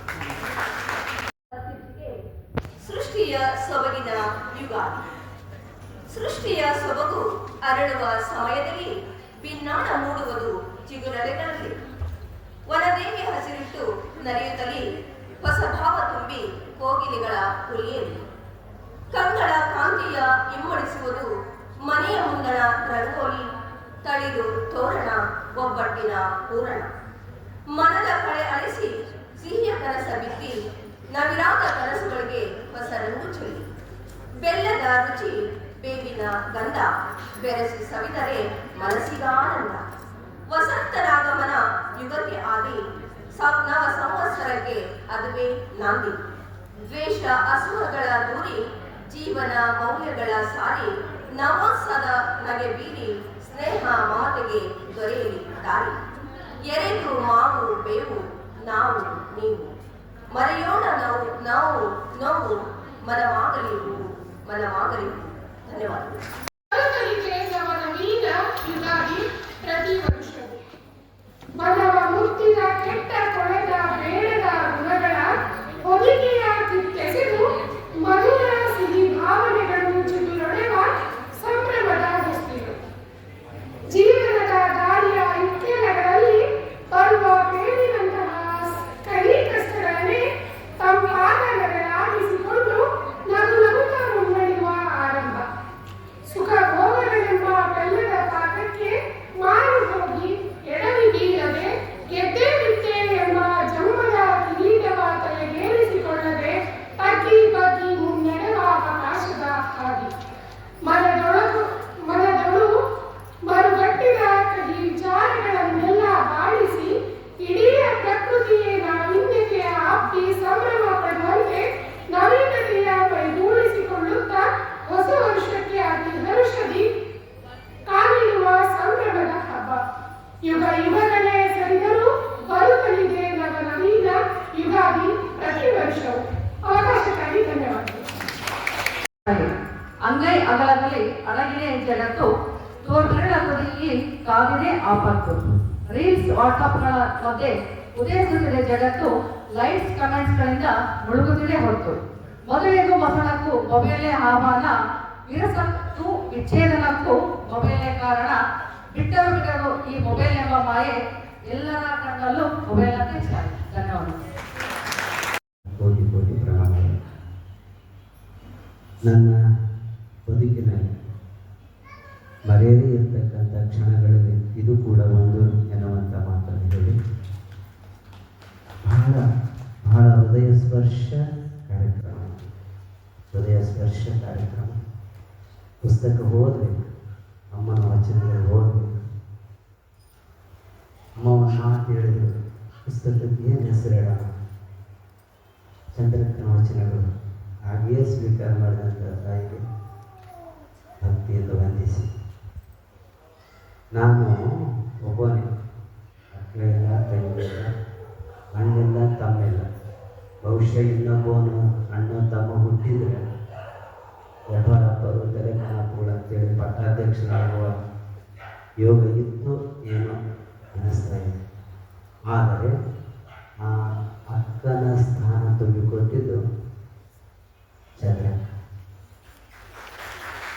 ಸುಜಾತಮ್ಮ. ಅನಂತ ಹೃದಯಗಳು, ಮಾತೃ ಹೃದಯಗಳು ಇವನಿಗೆ ಅಕ್ಕನ ಸ್ಥಾನ, ತಂಗಿ ಸ್ಥಾನ, ತಾಯಿ ಸ್ಥಾನ ತುಂಬಿ ಅನ್ನೋದನ್ನು ಮರೆಸಬೇಕು. ಶಂಭಲಿಂಗಪ್ಪ ಧಣಿಯವರು ಬಹುಶಃ ಮರೆಯಲಾಗುವಂಥ ವ್ಯಕ್ತಿತ್ವ. ಗಂಗಾವತಿ ನಗರದೊಳಗೆ ಅದೊಂದು ಬೇರು ಪರ್ವತ, ಅಂತಃಕರಣದ ಮತ್ತೊಂದು ರೂಪ.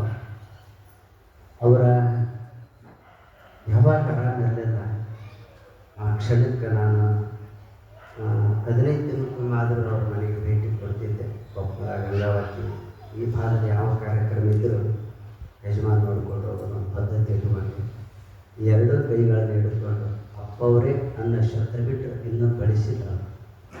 ಅಪ್ಪವರೇ ನಾನು ಅವರಿಗೆ ದೊಡ್ಡ ಮಗ, ವಯಸ್ಸಿನಲ್ಲಿ ನನಗೆ ತಂದೆ ಸಮಾನ, ತಾಯಿ ಸಮಾನ, ಸುಭದ್ರಮ್ಮನವರು.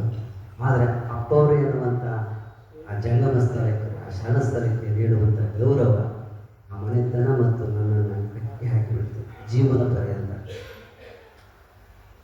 ಮಠದ ಯಾವುದೇ ಕಾರ್ಯಕ್ರಮ ಇದ್ದರೂ ಇವರೆಲ್ಲರೂ ಇರುತ್ತ ಜೊತೆಗೆ, ಅದು ಭಾಳ ಸಂತೋಷವನ್ನು ತರುತ್ತೆ.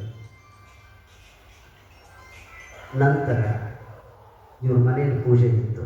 ಇವ್ರ ಮನೆಯಲ್ಲೇ ಅಂದರೆ ನಮ್ಮ ಮನೆಯಲ್ಲಿ, ಇವರು ಕೈಲಿ ಅಂದರೆ ನನಗೆ ಬೀಗರು, ನಮ್ಮ ಮನೆ ಮಾತು ತಗೊಂಡ ಮನೆಯಲ್ಲಿ, ಶಬ್ದಗುಪ್ತಳಿ ಮನೆಯಲ್ಲಿ ಪೂಜೆ ಇತ್ತು.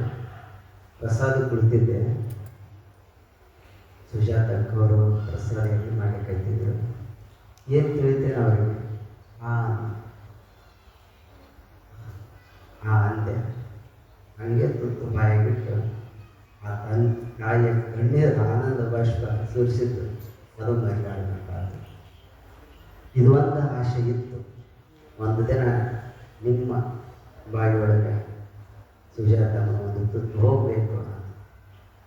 ಇವೆಲ್ಲ ಬೆಲೆ ಕಟ್ಟಲಿಕ್ಕೆ ಆಗದೇ ಇರತಕ್ಕಂಥ ಸಮಾಧಾನ. ಬಹುಶಃ ಅಂತಃಕರಣ ಮನುಷ್ಯತ್ವಕ್ಕೆ ಒಂದು ಮೂರ್ತ ಸ್ವರೂಪವನ್ನು ಕೊಟ್ಟಿರ್ತಕ್ಕಂಥ ಜನಗಳು ಇರುವುದನ್ನು ಸ್ಮರಣೆಯಲ್ಲಿ ಹೀಗೆ ಹೇಳ್ತಾ ಹೋದರೆ ಒಂದು ದೊಡ್ಡ ಸಂಬಂಧದ ಕಡಲು. ಇದರೊಳಗೆ ಚಂದ್ರಕ್ಕನ ವಚನೊಳಗೆ ಪ್ರೀತಿ ಇದೆ, ಭಕ್ತಿ ಇದೆ, ಅನುಭವ ಇದೆ. ಬೆಂದವನು ಬೇಂದ್ರೆ ಆಗ್ತಾನೆ ಬದುಕಿನೊಳಗೆ. ಯಾವ ಅತಿ ಬೆಂದಿರ್ತಾನ ಅವನು ಬೇಂದ್ರೆ ಆಗ್ತಾನೆ. ಸ್ವತಃ ಬೇಂದ್ರೆ ಅಜ್ಜನೇ ಹೇಳಿದ್ರು, ಬೆಂದವನು ಬೇಂದ್ರೆ ಆಗ್ತಾನೆ, ಎಲ್ಲರೂ ಬೇಂದ್ರೆ ಆಗ್ತೀನಿ. ಅವ್ರ ಪತ್ರಕರ್ತರು ಹೋಗಿ ಕೇಳ್ತಾರೆ, ಜ್ಞಾನಪೀಠ ಪ್ರಶಸ್ತಿ ಕುವೆಂಪು ಅವ್ರಿಗೆ ಬಂತು, ಇಲ್ಲಿ ಬರ್ತಾರೆ. ಅವನ ಆ ಕಡೆ ಮೈಸೂರು ಭಾಗದಲ್ಲಿ ಹುಟ್ಟಿದದಕ್ಕೆ ಅವನಿಗೆ ಮಾಡಬಾರ್ದು. ಪತ್ರಕರ್ತರು ಅಂದರೆ ಸಣ್ಣ ಹೇಳಲ್ಲ, ಅವ್ರು ಎಷ್ಟು ಎತ್ತರಕ್ಕೆ ಹೇಳಿದ್ರು. ಎತ್ತರದ ಸಾಹಿತ್ಯ ರಚನೆ ಮಾಡಿದ್ರು ಕುವೆಂಪು. ಅಂದರೆ ಎತ್ತರದ ಸಾಹಿತ್ಯ ಕುವೆಂಪು ರಚನೆ ಮಾಡ್ಯಾರ, ಆದರೆ ಬೇಂದ್ರೆ ಅಷ್ಟು ಆಳಕ್ಕೆ ಕೇಳ್ಯಾರ ಮತ್ತೊಬ್ಬರು ಬರೋದಿಲ್ಲ. ಸಾಹಿತ್ಯದ ಗಟ್ಟಿತನ ಆಗಿತ್ತು. ಒಂದ್ಸಲ ಬೇಂದ್ರೆ ಅಜ್ಜನ ಮನೆಗೆ 4 ಮಂದಿ ಗೆಳೆಯರು ಇರ್ತಾರೆ. ಅದರ ಕಲಬುರಗಿ ಅವರು 4 ಮಂದಿ ಸ್ನೇಹಿತರು. ಅವ್ರು ನೋಡಬೇಕು, ದರ್ಶನ ಮಾಡಬೇಕು ಬೇಂದ್ರೆ ಅಂತೇಳಿ ದೂರದಲ್ಲಿ ನಿಂತಿರ್ತಾರೆ. ಬೇಂದ್ರೆ ಅಜ್ಜ ಅವಾಗ ಹೂವು ಎತ್ತಿರ್ತಾನೆ. ಇವ್ರು ನೋಡಿ ಕರೀತಾನೆ, ಬರ್ತಿದೆ. ಅವ್ರು ನಡಿಕೊಂಡು ಹೋಗ್ತಾರೆ. ಏನೋ ಕಲಬುರಗಿ ಅವರು ಒಳಗೆ ಕರ್ಕೊಂಡು ಹೋಗ್ತಾರೆ. ಏನು ನಮ್ಮ ಬೈಕ್ ಅಷ್ಟೊಂದು ದೃಷ್ಟಿ ನೋಡ್ತಾ ಇತ್ತು. ಯಾರು? ನನ್ನ ಹೆಸರು ಕಲಬುರಗಿ. ಎಲ್ಲೇನು ಕಲಬುರಗಿ ಅಂದ್ರೆ ಏನ? ಹೌದು ಅಲ್ವ, ನನ್ನ ಬಗ್ಗೆ ಏನೇನೋ ಮಾತಾಡ್ತಿರ್ತ ಸಾಲಾಗ ಮಾತಾಡ, ಇಲ್ಲೊಂಚೂರು ಮಾತಾಡೋ ಅವನಾಗಿರ್ತಾರೆ ಕಲಬೆರಕೆ. ಒಂದು ಕವಿತೆ ಕೊಡ್ತಾರೆ, ಇದನ್ನು ಓದೋ ಕಲಬೆರಕೆ ಓದ್ತಾರೆ 3 ಸಲ 4 ಸಲ ಓದೋ ಅರ್ಥ ಆಗಿಲ್ಲ, ಅದು ಅರ್ಥ ಆಗಲ್ಲ, ಏನು ಬರೆದವನಿಗೆ ಅರ್ಥ ಆಗಿಲ್ಲ, ನಿನಗೇನು ಅರ್ಥ ಅಂತ ಅದು ಬೇಂದ್ರೆ. ಅವಾಗ ಕಲಬೆರಕೆ ಬಿಡಂಗಲ್ಲ. ಹರಿಯಾಣ ಸಾಹಿತ್ಯ, ಮಲ್ಲಮಪ್ರಭುಗಳ ಸಾಹಿತ್ಯ, ಆ ಗಟ್ಟಿ ಸಾಹಿತ್ಯ ನಿಮ್ಮಲ್ಲಿ ಕಾಣ್ತೀವಂಗ ಲೇ ಕಲಬೆರಕೆ. ಅವಾಗ ಅಲ್ಲಮಾಗಿ ಹುಟ್ಟವ ನಾನು, ಸ್ವಲ್ಪ ಹರಿಯಾಣ ಹುಟ್ಟಿದವ ನಾನು, ಈಗ ಮತ್ತೆ ಬೇಂದ್ರೆ ಬಿಟ್ಟಿದ್ದೀನಿ. ಜನನಾನ ಪಂಪನಾನ ಎನ್ನುವಂಥ ತಾಕತ್ ಯಾರದಲ್ಲಿ ಇತ್ತಂದ್ರೆ ಅದು ಬೇಂದ್ರೆ ಅಂತ. ಅವರೆಲ್ಲ ಸಾಹಿತ್ಯಗಳಿಗೆ ಪ್ರಾತಃಕಾಲ ಸ್ಮರಣೆ. ಪುಣ್ಯ ಅಂದ್ರೆ ನಮ್ಮ ಕಾಲಘಟ್ಟದೊಳಗೆ ಒದಗಿ ಹೋಗಿರ್ತಕ್ಕಂಥ ಮಹಾಚಿತ್ರಗಳು. ಸಂದರ್ಭ ಯಾಕೆ ಬೇಂದ್ರೆ ನೆನಪಾದಂದ್ರೆ ಬೆಂದವರು ಬೇಂದ್ರೆ ಆಗ್ತಾರೆ. ಚಂದ್ರಕ್ಕನ ಒಂದೊಂದು ವಚನ ಇಲ್ಲಿ ವಿವರಿಸ್ಬಿಟ್ರೆ ಆಯಮನ ಕಣ್ಣು ಹಿಡಿಯೋಕೆ ಆಗಲ್ಲ. ಸಭಾಗಳ ಬದುಕಿನ ನೋವು, ತಂದೆ ಪ್ರೀತಿ, ತಾಯಿ ಪ್ರೀತಿ, ಗುರುಗಳ ಪ್ರೀತಿ, ಶರಣರ ಪ್ರೀತಿ, ಶರಣರು ಕೊಟ್ಟಿರ್ತಕ್ಕಂಥದ್ದು ಸಮಾಜದಲ್ಲಿ ಏನು ಮಾಡಿದ್ರು ಅವೆಲ್ಲವನ್ನು ಒಟ್ಟುಗೂಡಿಸಿ ಅವರಿಗೆ ಕಟ್ಟಿಕೊಟ್ಟಿದ್ದಾರೆ ಅನ್ನುವಂಥದ್ದು. ಅಷ್ಟೇ ಅಲ್ಲ, ಗಳಿಯನ್ನು ಹಂಚಿಕೊಂಡಾರೆ. ಜೊತೆಗೆ ಅವರ ಇಡೀ ಮನೆ ಎಲ್ಲರೂ ಬರುವಂಥ ಒಂದು ವಚನಗಳನ್ನು ಚಂದ್ರಕ್ಕೆ ಪ್ರಸ್ತುತಪಡಿಸಿದ್ದಾರೆ. ಅದನ್ನು ತಾವೆಲ್ಲ ಓದಬೇಕು ಎನ್ನುವಂಥದ್ದನ್ನು ಈಗ ಸ್ಮರಣೆಯಾಗಿದೆ. ನಮ್ಮ ಅಖಿಲ ಭಾರತೀಯ ಸಾಹಿತ್ಯ ಪರಿಷತ್ತಿನ ಆತ್ಮೀಯ ಸ್ನೇಹಿತ ಸಹೋದರ ಹಿರಿಯ ಗೆಳೆಯ ಶರಣಪ್ಪ ತಳ್ಳಿ ಅವರ ಅಧ್ಯಕ್ಷತೆಗೆ ಭಾಳ ಚಂದ ಕಾರ್ಯಕ್ರಮ ಆಯಿತು. ಅವರೊಂದು ಕಾರ್ಯಕ್ರಮಕ್ಕೆ ನನಗೆ ಆಮಂತ್ರಿಸಿದ್ರು, ಬರಲಿಕ್ಕೆ ನಾನು ಬೆಂಗಳೂರಲ್ಲಿದ್ದೆ. ಮತ್ತೊಂದು ಸಲ ಬರ್ತೀನಿ ಅಂತ ಹೇಳಿದ್ದೆ, ಆಗಿದ್ದರೆ ಬಹುಶಃ ಇದೇ ಸಮಾಗಮ ಅಂತ ನಾನು ಭಾವಿಸಿಕೊಂಡು. ಪ್ರತಿಯೊಬ್ಬ ಗಂಡಿನ ಹಿಂದೆ ಒಂದು ಹೆಣ್ಣು ಇರಬೇಕಂತ ಹೇಳ್ತಾರೆ. ಪ್ರತಿಯೊಬ್ಬ ಗಂಡಿನ ಹಿಂದೆ ಒಂದು ಹೆಣ್ಣು ಇರುತ್ತೆ. ಇಲ್ಲಿ ಚಂದ್ರಕ್ಕನ ವಿಷಯದಲ್ಲಿ ಚಂದ್ರಕ್ಕನ ಹಿಂದಿರೋದು ಒಬ್ಬ ಗಂಡು. ಅದು ನನ್ನ ಪ್ರೀತಿಯ ಮಾವ ಜಂಬಣ್ಣ ಕೈಜಮ್ಮ. ಅವ್ರು ಇವತ್ತು ಜಂಪ್ ಬಂದ್ಬಿಡುತ್ತಾರೆ. ಚಂದ್ರಕ್ಕನ ಸಾಹಿತ್ಯ ವೈಭವ ಸಡಗರ ಅವ್ರಿಗೆ ಜಂಬ ಬಂದ್ಬಿಡುತ್ತದೆ. ಹೌದು, ಇಲ್ಲಿ ಮನೆತನ. ಹೀಗಾಗಿ ಇಲ್ಲಿ ಮನೆತನ ಮಾತುಕೊಂಡ ಮನೆತನ ಕೊಡುಗೆ ಈ ಗಂಗಾವತಿ ಭಾಗಕ್ಕೆ ಭಾಳ ಐತಿ. ಇಲ್ಲಿ ಈ ಸಮಾಜದ ಕುರುಹು ಉಳಿಸಿದ್ದಾರೆ. ಕೆಲವರು ಕುರುಬ ಶೆಟ್ಟಿ ಸಮಾಜದವರು ಕುರುಹು ಉಳಿಸಿದ್ದಾರೆ ತಮ್ಮದೇ ಆದ ಜಾಗ. ಕೆಲವರು ಸ್ಮರಣೆ ಮಾಡದಿದ್ದರೆ ಕಾರ್ಯಕ್ರಮ ಪೂರ್ಣ ಆಗುತ್ತೆ. ಅದರೊಳಗೆ ನಾಗಪ್ಪನವರು, ಮಲ್ಲಿಕಾರ್ಜುನ ನಾಗಪ್ಪನವರು, ರವೀಂದ್ರ ಅವರು, ಜೊತೆಗೆ ಆ ಇಡೀ ಸಮಾಜ ಕಟ್ಟುವಲ್ಲಿ ನಮ್ಮ ಗುರುಗಳು ಬಾಂಧವರು ವಾಸ್ತು ತಜ್ಞರಾಗಿ ವಾಸ್ತು ಒಂದು ಪರಿಸರದೊಳಗೆ ದಾಖಲೆಯನ್ನು ಮೂಡಿಸುತ್ತ ಬಸವನೇಶ ಅವರ ಅಣ್ಣವರು, ಇವರು ಎಲ್ಲ ಶಾಂಭವ ಆರಾಧಕರು. ಅವ್ರು ನಂಬಿದ್ರೆ ಮನುಷ್ಯರು ಕಂಡಂಗೆ ಆಗಲಿಲ್ಲ, ದೇವತೆ ಕಂಡಾಗ್ತಾರೆ. ಏನು ಅಂತಾರೆ ಅವೆಲ್ಲ ಆಗ್ತದೆ. ಜೊತೆಗೆ ಒಬ್ಬರು ಯಜಮಾನರು ಜಾತ್ರೆ ಮಾಡ್ತಾರೆ ಸಮಾಧಿಗಳು, ರುದ್ರಮುನಿಗಳಿಗೆ ನಾಗಪ್ಪ ಯಜಮಾನ, ಇವರೆಲ್ಲ ಸಂತರು.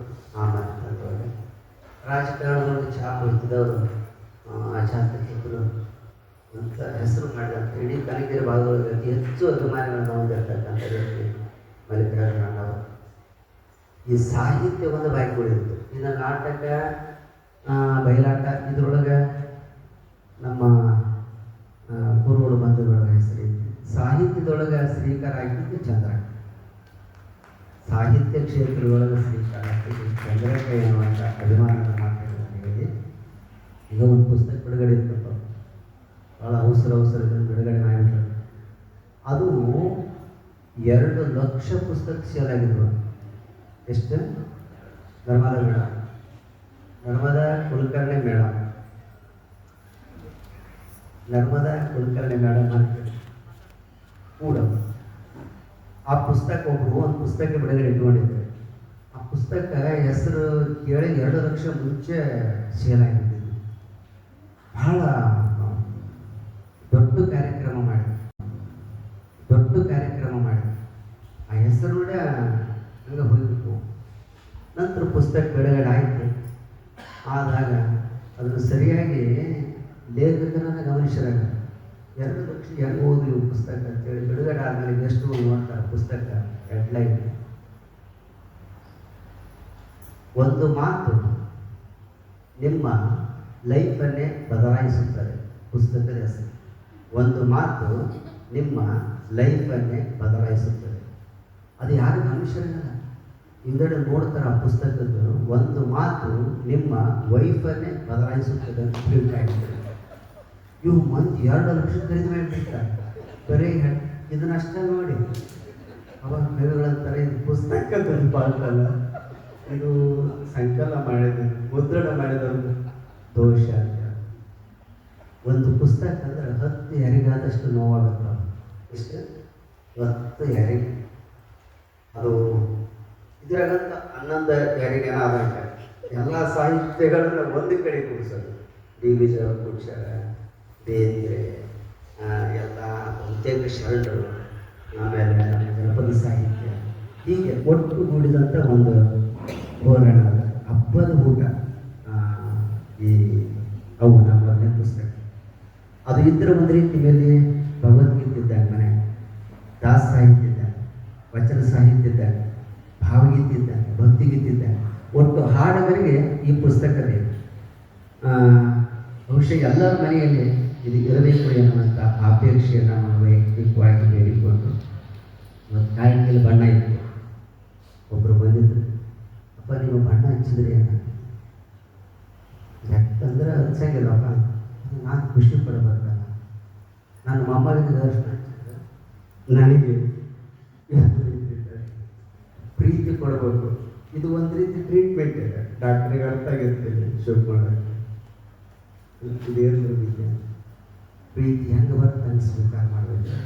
ಅಂಥ ಪ್ರೀತಿಯನ್ನು ನೀವೆಲ್ಲರೂ ಇವತ್ತು ಕೊಟ್ಟಿದ್ದೀರಿ ಅನ್ನುವಂಥದ್ದನ್ನು ಸಂತೋಷವನ್ನು ವ್ಯಕ್ತಪಡಿಸಿ, ಇನ್ನು ಇವ್ರ ಬಗ್ಗೆ ಏನು ಹೇಳ, ಭಾಳ ಸೌಮ್ಯ ಭಾರತೀಯ ಸಂಸ್ಕೃತಿಯನ್ನು ಮಸ್ತಕದ ಮೇಲೆ ಹೊತ್ತುಕೊಂಡು ಹೋಗ್ತಕ್ಕಂಥ ರಾಯ್ಕರ್ ಅವರಿಗೆ ಅಭಿನಂದಿಸಿ, ಜೊತೆಗೆ ತಾಲೂಕು ಘಟಕಕ್ಕೆ ಕವಿ ಕಾವ್ಯವನ್ನು ಮಾಡಿದರು. ಮಗ ಕವಿ ಕಾವ್ಯ ತಾಲೂಕು ಅಧ್ಯಕ್ಷರನ್ನ ಮಾಡಿದ್ದೆ ಶರಣಪ್ಪ ಇದ್ದರೆ ಅಲ್ಲಿ ಅವರ ಒಂದು 4 ಪುಸ್ತಕ ಒಂದನೇ ಬಿಡುಗಡೆ ಆಯಿತು. ಅದು ನಿಮ್ಮ ಪರಿಷತ್ತಿನ ಅಡಿಯಲ್ಲಿ ಅನ್ನುವಂಥದ್ದನ್ನು ಸ್ಮರಣೆಗಿದ್ದು, ಜೊತೆಗೆ ಸ್ಫಟಿಕ ಸಾಹಿತ್ಯ ಪರಿಷತ್ತು ಕೂಡ ಇತ್ತು. ಇನ್ನು ಶಿವಕುಮಾರ್ ಸರ್ ಆ ಪುಣ್ಯಾತ್ಮ ಎದರೊಳಗೆ ಸಾಹಿತ್ಯ, ನಾಟಕ, ಪತ್ರಕರ್ತ, ಹೋರಾಟಗಾರ ಎಲ್ಲವನ್ನೂ ಒಟ್ಟು ಗೂಡಿಸಿಕೊಂಡಿರ್ತಕ್ಕಂಥದ್ದು ಒಟ್ಟು ಸ್ವರೂಪ ಭಾವರೋಗ ವೈದ್ಯ. ಅಲ್ಲಿ ಡಾಕ್ಟರ್ ಅನ್ನೋದಕ್ಕಿಂತ ಭಾವರೋಗ ವೈದ್ಯ ಶಿವಕುಮಾರ್ ಅವರ. ಮೊನ್ನೆ ಇದ್ರೂ ಕೂಡ ನಮ್ಮ ತುಂಗಭದ್ರಾ ಸ್ವಚ್ಛತಾ ಆಂದೋಲನ ಮಹಿಮಾ ಪಾಟೀಲ್ ಕರೆಸಿ, ಆಮೇಲೆ ಸುಭಾಷ್ ಚಂದ್ರ ಮೊಮ್ಮಗಳು ನಾವ್ಯಾವ ನೋಡ್ಬೇಕು ಆ ತಾಯಿನ ಕಾಯ್ಬಿಟ್ಟು ಕರೆಸಿ ಅದು ಆಂದೋಲನಕ್ಕೆ ಶ್ರೀಕಾರ ಹಾಕಿದ್ದಾರೆ. ಇನ್ನು ಮತ್ತೊಬ್ಬ ಜಾಜಿ ಗಂಗಾವತಿ ಒಳಗೆ ಹುಟ್ಟಿಕೊಂಡ ನಮ್ಮ ಶಂಕರ್ ಬಸವರಾಜ. ಈ ಅಲ್ಲಿ ಜಾಜಿನಿಂದರೂ ಬಸವರಾಜಿಂದರೂ ಬಂತು ಸರ್. ಶಿಷ್ಯಂದ್ರಿಗಿರಬೇಕು, ಅವನು ಪ್ರಿಂಟ್ ಇರಬೇಕಾದ್ರೆ ಶಿಷ್ಯ. ಕುವೆಂಪುಗ ಏನು ಸಿಕ್ತು? ಜ್ಞಾನಪೀಠ ಸಿಕ್ತು. ಅವರ ಗರಡಿಯೊಳಗೆ ಬೆಳೆದಿರ್ತಕ್ಕಂಥ ವ್ಯಕ್ತಿಗಳು ಅನೇಕರು ದೊಡ್ಡ ದೊಡ್ಡ ಸಾಹಿತ್ಯಗಳಾದ, ಅದರೊಳಗೆ G.S. ಶಿವರುದ್ರಪ್ಪ ಒಬ್ಬರು ರಾಷ್ಟ್ರಕವಿ ಅಂತ. ನಮ್ಮ ಶರೀಫ ಮತ್ತು ಗುರುವಂತ ಭಟ್ರು, ನಮ್ಮ ಕಲಬುರಗಿ ಶರಣಬಸವೇಶ್ವರು ಮತ್ತು ಬಳ್ಳಾರಾತ್ರಿ, ಇವು ಜೋಡಿ ಗುರು ಶಿಷ್ಯರು. ಆ ಪ್ರಕಾರವಾಗಿ ಮತ್ತೊಬ್ಬ ಜಾಜಿ ನಮ್ಮಲ್ಲಿ ಸಿಕ್ಕ ಅನ್ನುವಂಥ ಆ ಡಾಕ್ಟರ್ ನೋಡಿಬಿಟ್ರೆ ನನಗೆ ಯಾವುದು ಶಿರ್ನೆ ಡಾಕ್ಟರ್ ಒಂದಂತ ಹೇಳಿದೆ. ಆಮೇಲೆ ಇಷ್ಟು ತಾಳ್ಮೆನೇ ಡಾಕ್ಟರ್ ಇಷ್ಟೊಂದು ಕೂತ್ಕೊಂಡು ಅದು ಕೇವಲ 2-3 ನಿಮಿಷದೊಳಗೆ ನೆನೆಸಿಕೊಂಡು ಗಂಗಾವತಿ ಬೀಚ್ನೇ ನೆನಪು ಮಾಡಿಕೊಂಡಂಗೆ ಮಾಡಿಸಿದ್ರು ಅಂತದನ್ನು ಅವರಿಗೆ ನಾನು ಖುಷಿಯಿಂದ ಅಭಿನಂದಿಸಿ, ಇನ್ನು ನಮ್ಮ ಪರಿಷತ್ತಿನ ಮತ್ತೊಬ್ಬ ಸ್ನೇಹಿತರು ಶ್ರೀಧರ್ ಸರ್ ಅವರು ಕೂಡ ಇಲ್ಲಿ ಭಾಳ ತಾಳ್ಮೆಯಿಂದ ಎಲ್ಲ ಕಾರ್ಯಕ್ರಮವನ್ನು ಮಾಡಿಕೊಟ್ಟಿದ್ದಾರೆ. ಇನ್ನು ಕಾರ್ಯಕ್ರಮವನ್ನು ಬಹಳ ಸುಂದರವಾಗಿ ಇದೆ ತಾಯಿ ಅಂತ ನಡೆಸಿಕೊಟ್ಟು ಭಾಳ ಸುಂದರವಾಗಿ ಭಾಳ ಖುಷಿ ಆಯಿತು ನನಗೆ. ಅದರೊಳಗೆ ಇನ್ನು ಕವಿಗೋಷ್ಠಿ ನರ್ಮದಾ ಅಮ್ಮನವರ ದರ್ಶನ ಭಾಳ ದಿನ ಆಯಿತು. ಈಗ ಹೆಂಗಾಗಿಬಿಟ್ಟು ಹೇಳಿದ್ರೆ ನಾವು ಬದುಕುವ ಇಲ್ಲ ಅನ್ನೋದು ಗೊತ್ತಾಗಿಲ್ಲ. ಈಗ ಇಂಥ ಬೇಕಾದಾಗೆಲ್ಲ ಅಮ್ಮ ತಿಳ್ಕೊಳ್ಬೇಕು, ಇಲ್ಲ ತಾತ ಬದುಕೋದು ತಿಳ್ಕೊಳ್ಬೇಕು. ಈಗ ಯಾರ ರಾಜಕಾರಣ ಆದರೆ ಟಿ ವಿ ನೆನೆ ಬರ್ತದೆ. ನಾವು ಹೋದ್ರೆ ಬೇಕಾದ್ರೂ ಆಗಿರ್ತಾವೆ ಒಂದಿಷ್ಟು ತಾತ ಇನ್ನೆಲ್ಲ ಅಂತ. ನಾವು ನೀವು ಬದುಕುವಂತ ಇವತ್ತು ಪರಸ್ಪರ ಮಕ್ಕಳನ್ನು ನೋಡಿಕೊಂಡಿದ್ದೇವೆ ಅಂತಕ್ಕಂಥದ್ದನ್ನು ತಿಳಿಸಿ, ಮತ್ತು ಮಾನ್ಯ ನಮ್ಮ ಮಠದ ಮೇಡಮ್ ಸಿಕ್ಕರು ಇಲ್ಲಿ ಕಾರ್ಯಕ್ರಮದಲ್ಲಿ ಯಾವ ದಾಸನಾಳ ಕಾರ್ಯಕ್ರಮ ನಾನು ಅದೇನೇ ಅವು ಓದೋ ಕಾಲಕ್ಕೆ ಸ್ನೇಹಿತರು. ಇನ್ನು ಪ್ರಾಣೇಶ್ ನನಗಿಂತ 1 ವರ್ಷ ಸೀನಿಯರ್ ಅಷ್ಟೇ. ಅವಾಗ ನಾವು ಭಾಳ ಹುಚ್ಚಿತ್ತು ಪುನಃ ಮನೆಯಲ್ಲೇ ಕೂತ್ಕೊಂಡು ಅಲ್ಲಿ 10 ಮಂದಿ ಇರ್ತಿದ್ದಿಲ್ಲ. ಪೇಪರ್ನಲ್ಲಿ ದೊಡ್ಡ ಅಕ್ಷರ ಬಂದ್ಬಿಡುತ್ತೆ ಪ್ರಾಣೇಶನ ಮನೆಯಲ್ಲಿ ಇಂಥ ಕಾರ್ಯಕ್ರಮ ಅನ್ನೋ ನಿನ್ನ ಮನೆಗೆ 10 ಮಂದಿ ಇರಗಲ್ಲ. ಅದು ಮಂದಿ ಮುಖ್ಯ ಅಂದರೆ ಪೇಪರ್ ಬಿಟ್ಟು ಹೇಳ್ತದೆ. ಆ ಮೂಲಕ ಬೆಳೆದಂಥದ್ದು ಇವತ್ತು ನಾವೇನು ಅಡ್ರೆಸ್ ಹೇಳಬೇಕಾದ್ರೆ ಕಾರ್ಡ್ ಕೇಳಿದ್ರೆ ಕನ್ಫ್ಯೂಸ್ ಆಗಿರುತ್ತೆ. ನಿಮಗೆ ಯಾವುದು ಅಂದರೆ ಗಂಗಾವತಿ ಅಂತ. ಯಾಕಂದರೆ ಗಂಗಾವತಿ ಮೊದಲಿಂದಲೂ ನಂಟು ಕೊನೆಯವರೆಗೂ ನಂಟಾರೆ. ಗಂಗಾವತಿ ಅಂತೂ ಪ್ರಾಣೇಶ್ ಅಂತ ಅವರೇ ಕೇಳಬೇಕು. ಅಡ್ರೆಸ್ ನಾವು ಗೆಳೆಯಪ್ಪ ಹಿರಿಯ ಗೆಳೆಯ ಹಂಗೆ ಗೊತ್ತಾಯ್ತು. ಆ ಮಟ್ಟಕ್ಕೆ ಹೆಸರು ತಂದುಕೊಟ್ಟಿರ್ತಕ್ಕಂಥವ್ರು ನನ್ನ ಕಾರ್ಯಕ್ರಮ ಇಷ್ಟು ತಾಳ್ಮೆಯಿಂದ ನಮ್ಮ ವಕೀಲ ಸಾಹೇಬರು ಇಷ್ಟೊತ್ತು ಕುಳಿತಿದ್ದಾರೆ. ಕುಮಾರ ಅವರು ನಿಮ್ಮ ಉಪಸ್ಥಿತಿ ಈ ಸಭಕ್ಕೆ ಮೆರವೇರುವಂಥದ್ದನ್ನು ತಿಳಿಸಿ, ನಮ್ಮ ಶಾಲೆ ಚಪ್ಪಟ್ ಅವರು, ನಮ್ಮ ಮಂಜುನಾಥ್ ಕುರುಗೋಡ್ ಅವರು, ನಮ್ಮೆಲ್ಲ ಸ್ನೇಹಿತರು, ತಾಯಿಯಂದರು, ನಿಮ್ಮೆಲ್ಲರ ಪ್ರೀತಿ ಅಭಿಮಾನ ಸಂಯಮಕ್ಕೆ ನಾನು ಅಭಿನಂದಿಸಿ, ಹಿಂಗೆ ಒಂದು ಹೊಸ ಜೋಡಿ ಶಿವಮೊಗ್ಗ ಹೋಗಿರ್ತದೆ. ಹೊಸ ಜೋಡಿ ಇಡೀ ಚಿತ್ರ ನೋಡ್ತಾ ಎಲ್ಲರ ಕಣ್ಣ ನೀರು. ಅದು ಹೋಗಿ ಹಾಲುಂಡಕ್ಕೆ ಅವ್ರು ನೋಡೋಕೆ ಹೋಗ್ಯಾರ. ಜೊತೆಗುದ್ರಂತೆ ಅವ್ನು ಹೇಳ್ತಿ ಮಾತ್ರ ಅಂತಿದ್ದಲ್ಲ, ಗಪ್ಪನ ಕುಳ್ಕೊಂಡಿದ್ದಂತೆ, ಏನೇ ಜುಮ್ ಅಂತಿದ್ದಲ್ಲ ತಾಯಿ. ಅವಾಗ ಅವ್ನು ಗಂಡ ಅಂತ ನನಗೆ ಗಂಡ ಕಟ್ಟದ ಕರುಣಿ ಸ್ವಲ್ಪ ಅದ್ರ ಕಣ್ಣೀರು ಸುಮ್ಮನೆ ಕೂಡ್ರಿ, ಇವ್ರು ಯಾರೇ ದುಃಖ ಆಗಿಲ್ಲ, ಇದಕ್ಕಿಂತ ಜಾಸ್ತಿ ದುಃಖ ನನಗೆ ಏನಾಗಿದೆ. ಕಟಕರ ಮುಖ ಮಾಡಿಲ್ಲ ಹೊಳತಿದ್ದೆ ಮೇಕಪ್ ಕಡಬಾರ್ದಂತ ತಡ್ಕೊಂಡೆ ನನಗೆ. ನಾನು ತಡ್ಕೊಂಡದಕ್ಕೆ ನೀವು ಕಣ್ಣೀರು ನೋಡಿಲ್ಲ. ಹಂಗೆ ನೀವೆಲ್ಲ ತಡ್ಕೊಂಡದಕ್ಕೆ ಇವತ್ತು ಸಣ್ಣ ಮಾತಾಡೋದು. ನಲ್ಲಕ್ಕೆ ಪ್ರಸಾದ ಮಾಡಿ ಮನೆಗೆ ಹೋಗಿಬಿಟ್ಟಿದ್ರು. ನಾನು ಅಭಿನಂದನೆಗಳು ಹೋಗ್ತಿದ್ದೆ ಅನ್ನುವಂಥದ್ದನ್ನು ತಿಳಿಸಿ, ಶ್ರೀಮತಿ ಮಾಲಾ ಶ್ರೀಧರ್ ಅವರು ಭಾಳ ಚಂದ ನಿರೂಪಣೆ ಮಾಡಿದರು. ಇನ್ನು ಶ್ರೀಮತಿ ತಾರಾ ಸಂತೋಷ್ ಅವರ ಕಾರ್ಯಕ್ರಮ ಭಾಳ ಸುಂದರವಾಗಿ ಬಂತು. ನಿಮ್ಮನ್ನು ನೋಡಿಕೊಂಡು ಏನು ಅನಿಸ್ತಾಯಿದೆ, ನಾನು ತಕ್ಷಣ ಕುಂತಿದ್ದೆ, ಧ್ವನಿ ಕೇಳಿಕೊಂಡು ಯಾವುದೋ ಒಂದು ಸಣ್ಣ ಹುಡುಗಿ ಮಾತಾಡ್ಕೊಂಡು ಮಾಡಿದೆ. ಅಮ್ಮನ ಧ್ವನಿಯಲ್ಲಿ ಒಂದು ಆ ಕಂಠದಲ್ಲಿ ಒಂದು ಮುಗ್ಧತೆ ಜೊತೆ ಕೂಸಿನ ಧ್ವನಿ ದೇವರು ಕೊಟ್ಟಿದ್ದಾನೆ. ನೋಡಿದ ಕೂಡ ಅಮ್ಮ ಹಿರಿಯರು ಅಂತ ಅನಿಸ್ತು. ಇನ್ನು ತುಳಸಿ ಅಮ್ಮನವರ ಪ್ರಾರ್ಥನೆ ಹೊಂದಿಗೆ ಕಾರ್ಯಕ್ರಮ ನಡೆದಿದೆ. ಇನ್ನೂ ಮಹಾಮಂಗಲ ಆಗಿರ್ತಾಯಿ. ಇವತ್ತೊಂದು ಶಿವರಾತ್ರಿ ಮಾಡುವ ಇನ್ನು ಸನ್ಮಾನದವ. ಆನಂತರ ಜೊತೆಗೆ ಎಲ್ಲ ಕವಯಿತ್ರಿಯರು ನೋಡ್ರಿ, ಇದು ಚಂದ್ರಕ್ಕೆ ಭಾಳ ಹುಷಾರಿ. ಟೋಟಲ್ ಮಹಿಳಾ ಕಾರ್ಯಕ್ರಮ ಇದೆ. ಯಾವ ಇಲ್ಲಿ ಹುಡುಗ ಸ್ವಾಗತ ಮಾಲಮ್ಮ, ತಾರಮ್ಮ, ತುಳಸಿ ಅಮ್ಮ, ಪುಸ್ತಕ ಚಂದ್ರಕಲಾಕರದು ಜೊತೆಗೆ ಎಲ್ಲ ಕವಯಿತ್ರಿಯರ ಕಾರ್ಯಕ್ರಮ. ಇದು ಅಕ್ಕನ ಬಳಗ ಅಂತ ನಾನು ಭಾವಿಸಿ, ಇದಕ್ಕೆ ನಮ್ಮ ಎಲ್ಲ ಬಸವಾದಿ ಶರಣರ ಅನುಯಾಯಿಗಳಿಗೆ ಸಾಕ್ಷಿ ಕೊಟ್ಟು ನಿಮ್ಮೆಲ್ಲರಿಗೆ ನನ್ನ ಹೃದಯಪೂರ್ವಕ ಅಭಿನಂದನೆಗಳನ್ನು ತಿಳಿಸಿ, ಎಲ್ಲ ನಮ್ಮ ತಾಯಿಯನ್ನು ಭಾಳ ಸುಂದರವಾಗಿ ಕವಿತೆಗಳನ್ನು ಮಂಡಿಸಿದ್ದಾರೆ. ನರ್ಮದಾ ಅಮ್ಮನವರ ಅನುಭವ ಮತ್ತು ಆಧ್ಯಾತ್ಮದ ಚಿಂತನೆ ಅವರ ಕವಿತೆ ಒಳಗೆ ಕಂಡು ಹಿರಿಯರಿಂದ 20 ವರ್ಷದಿಂದ ಹಿಡಿದು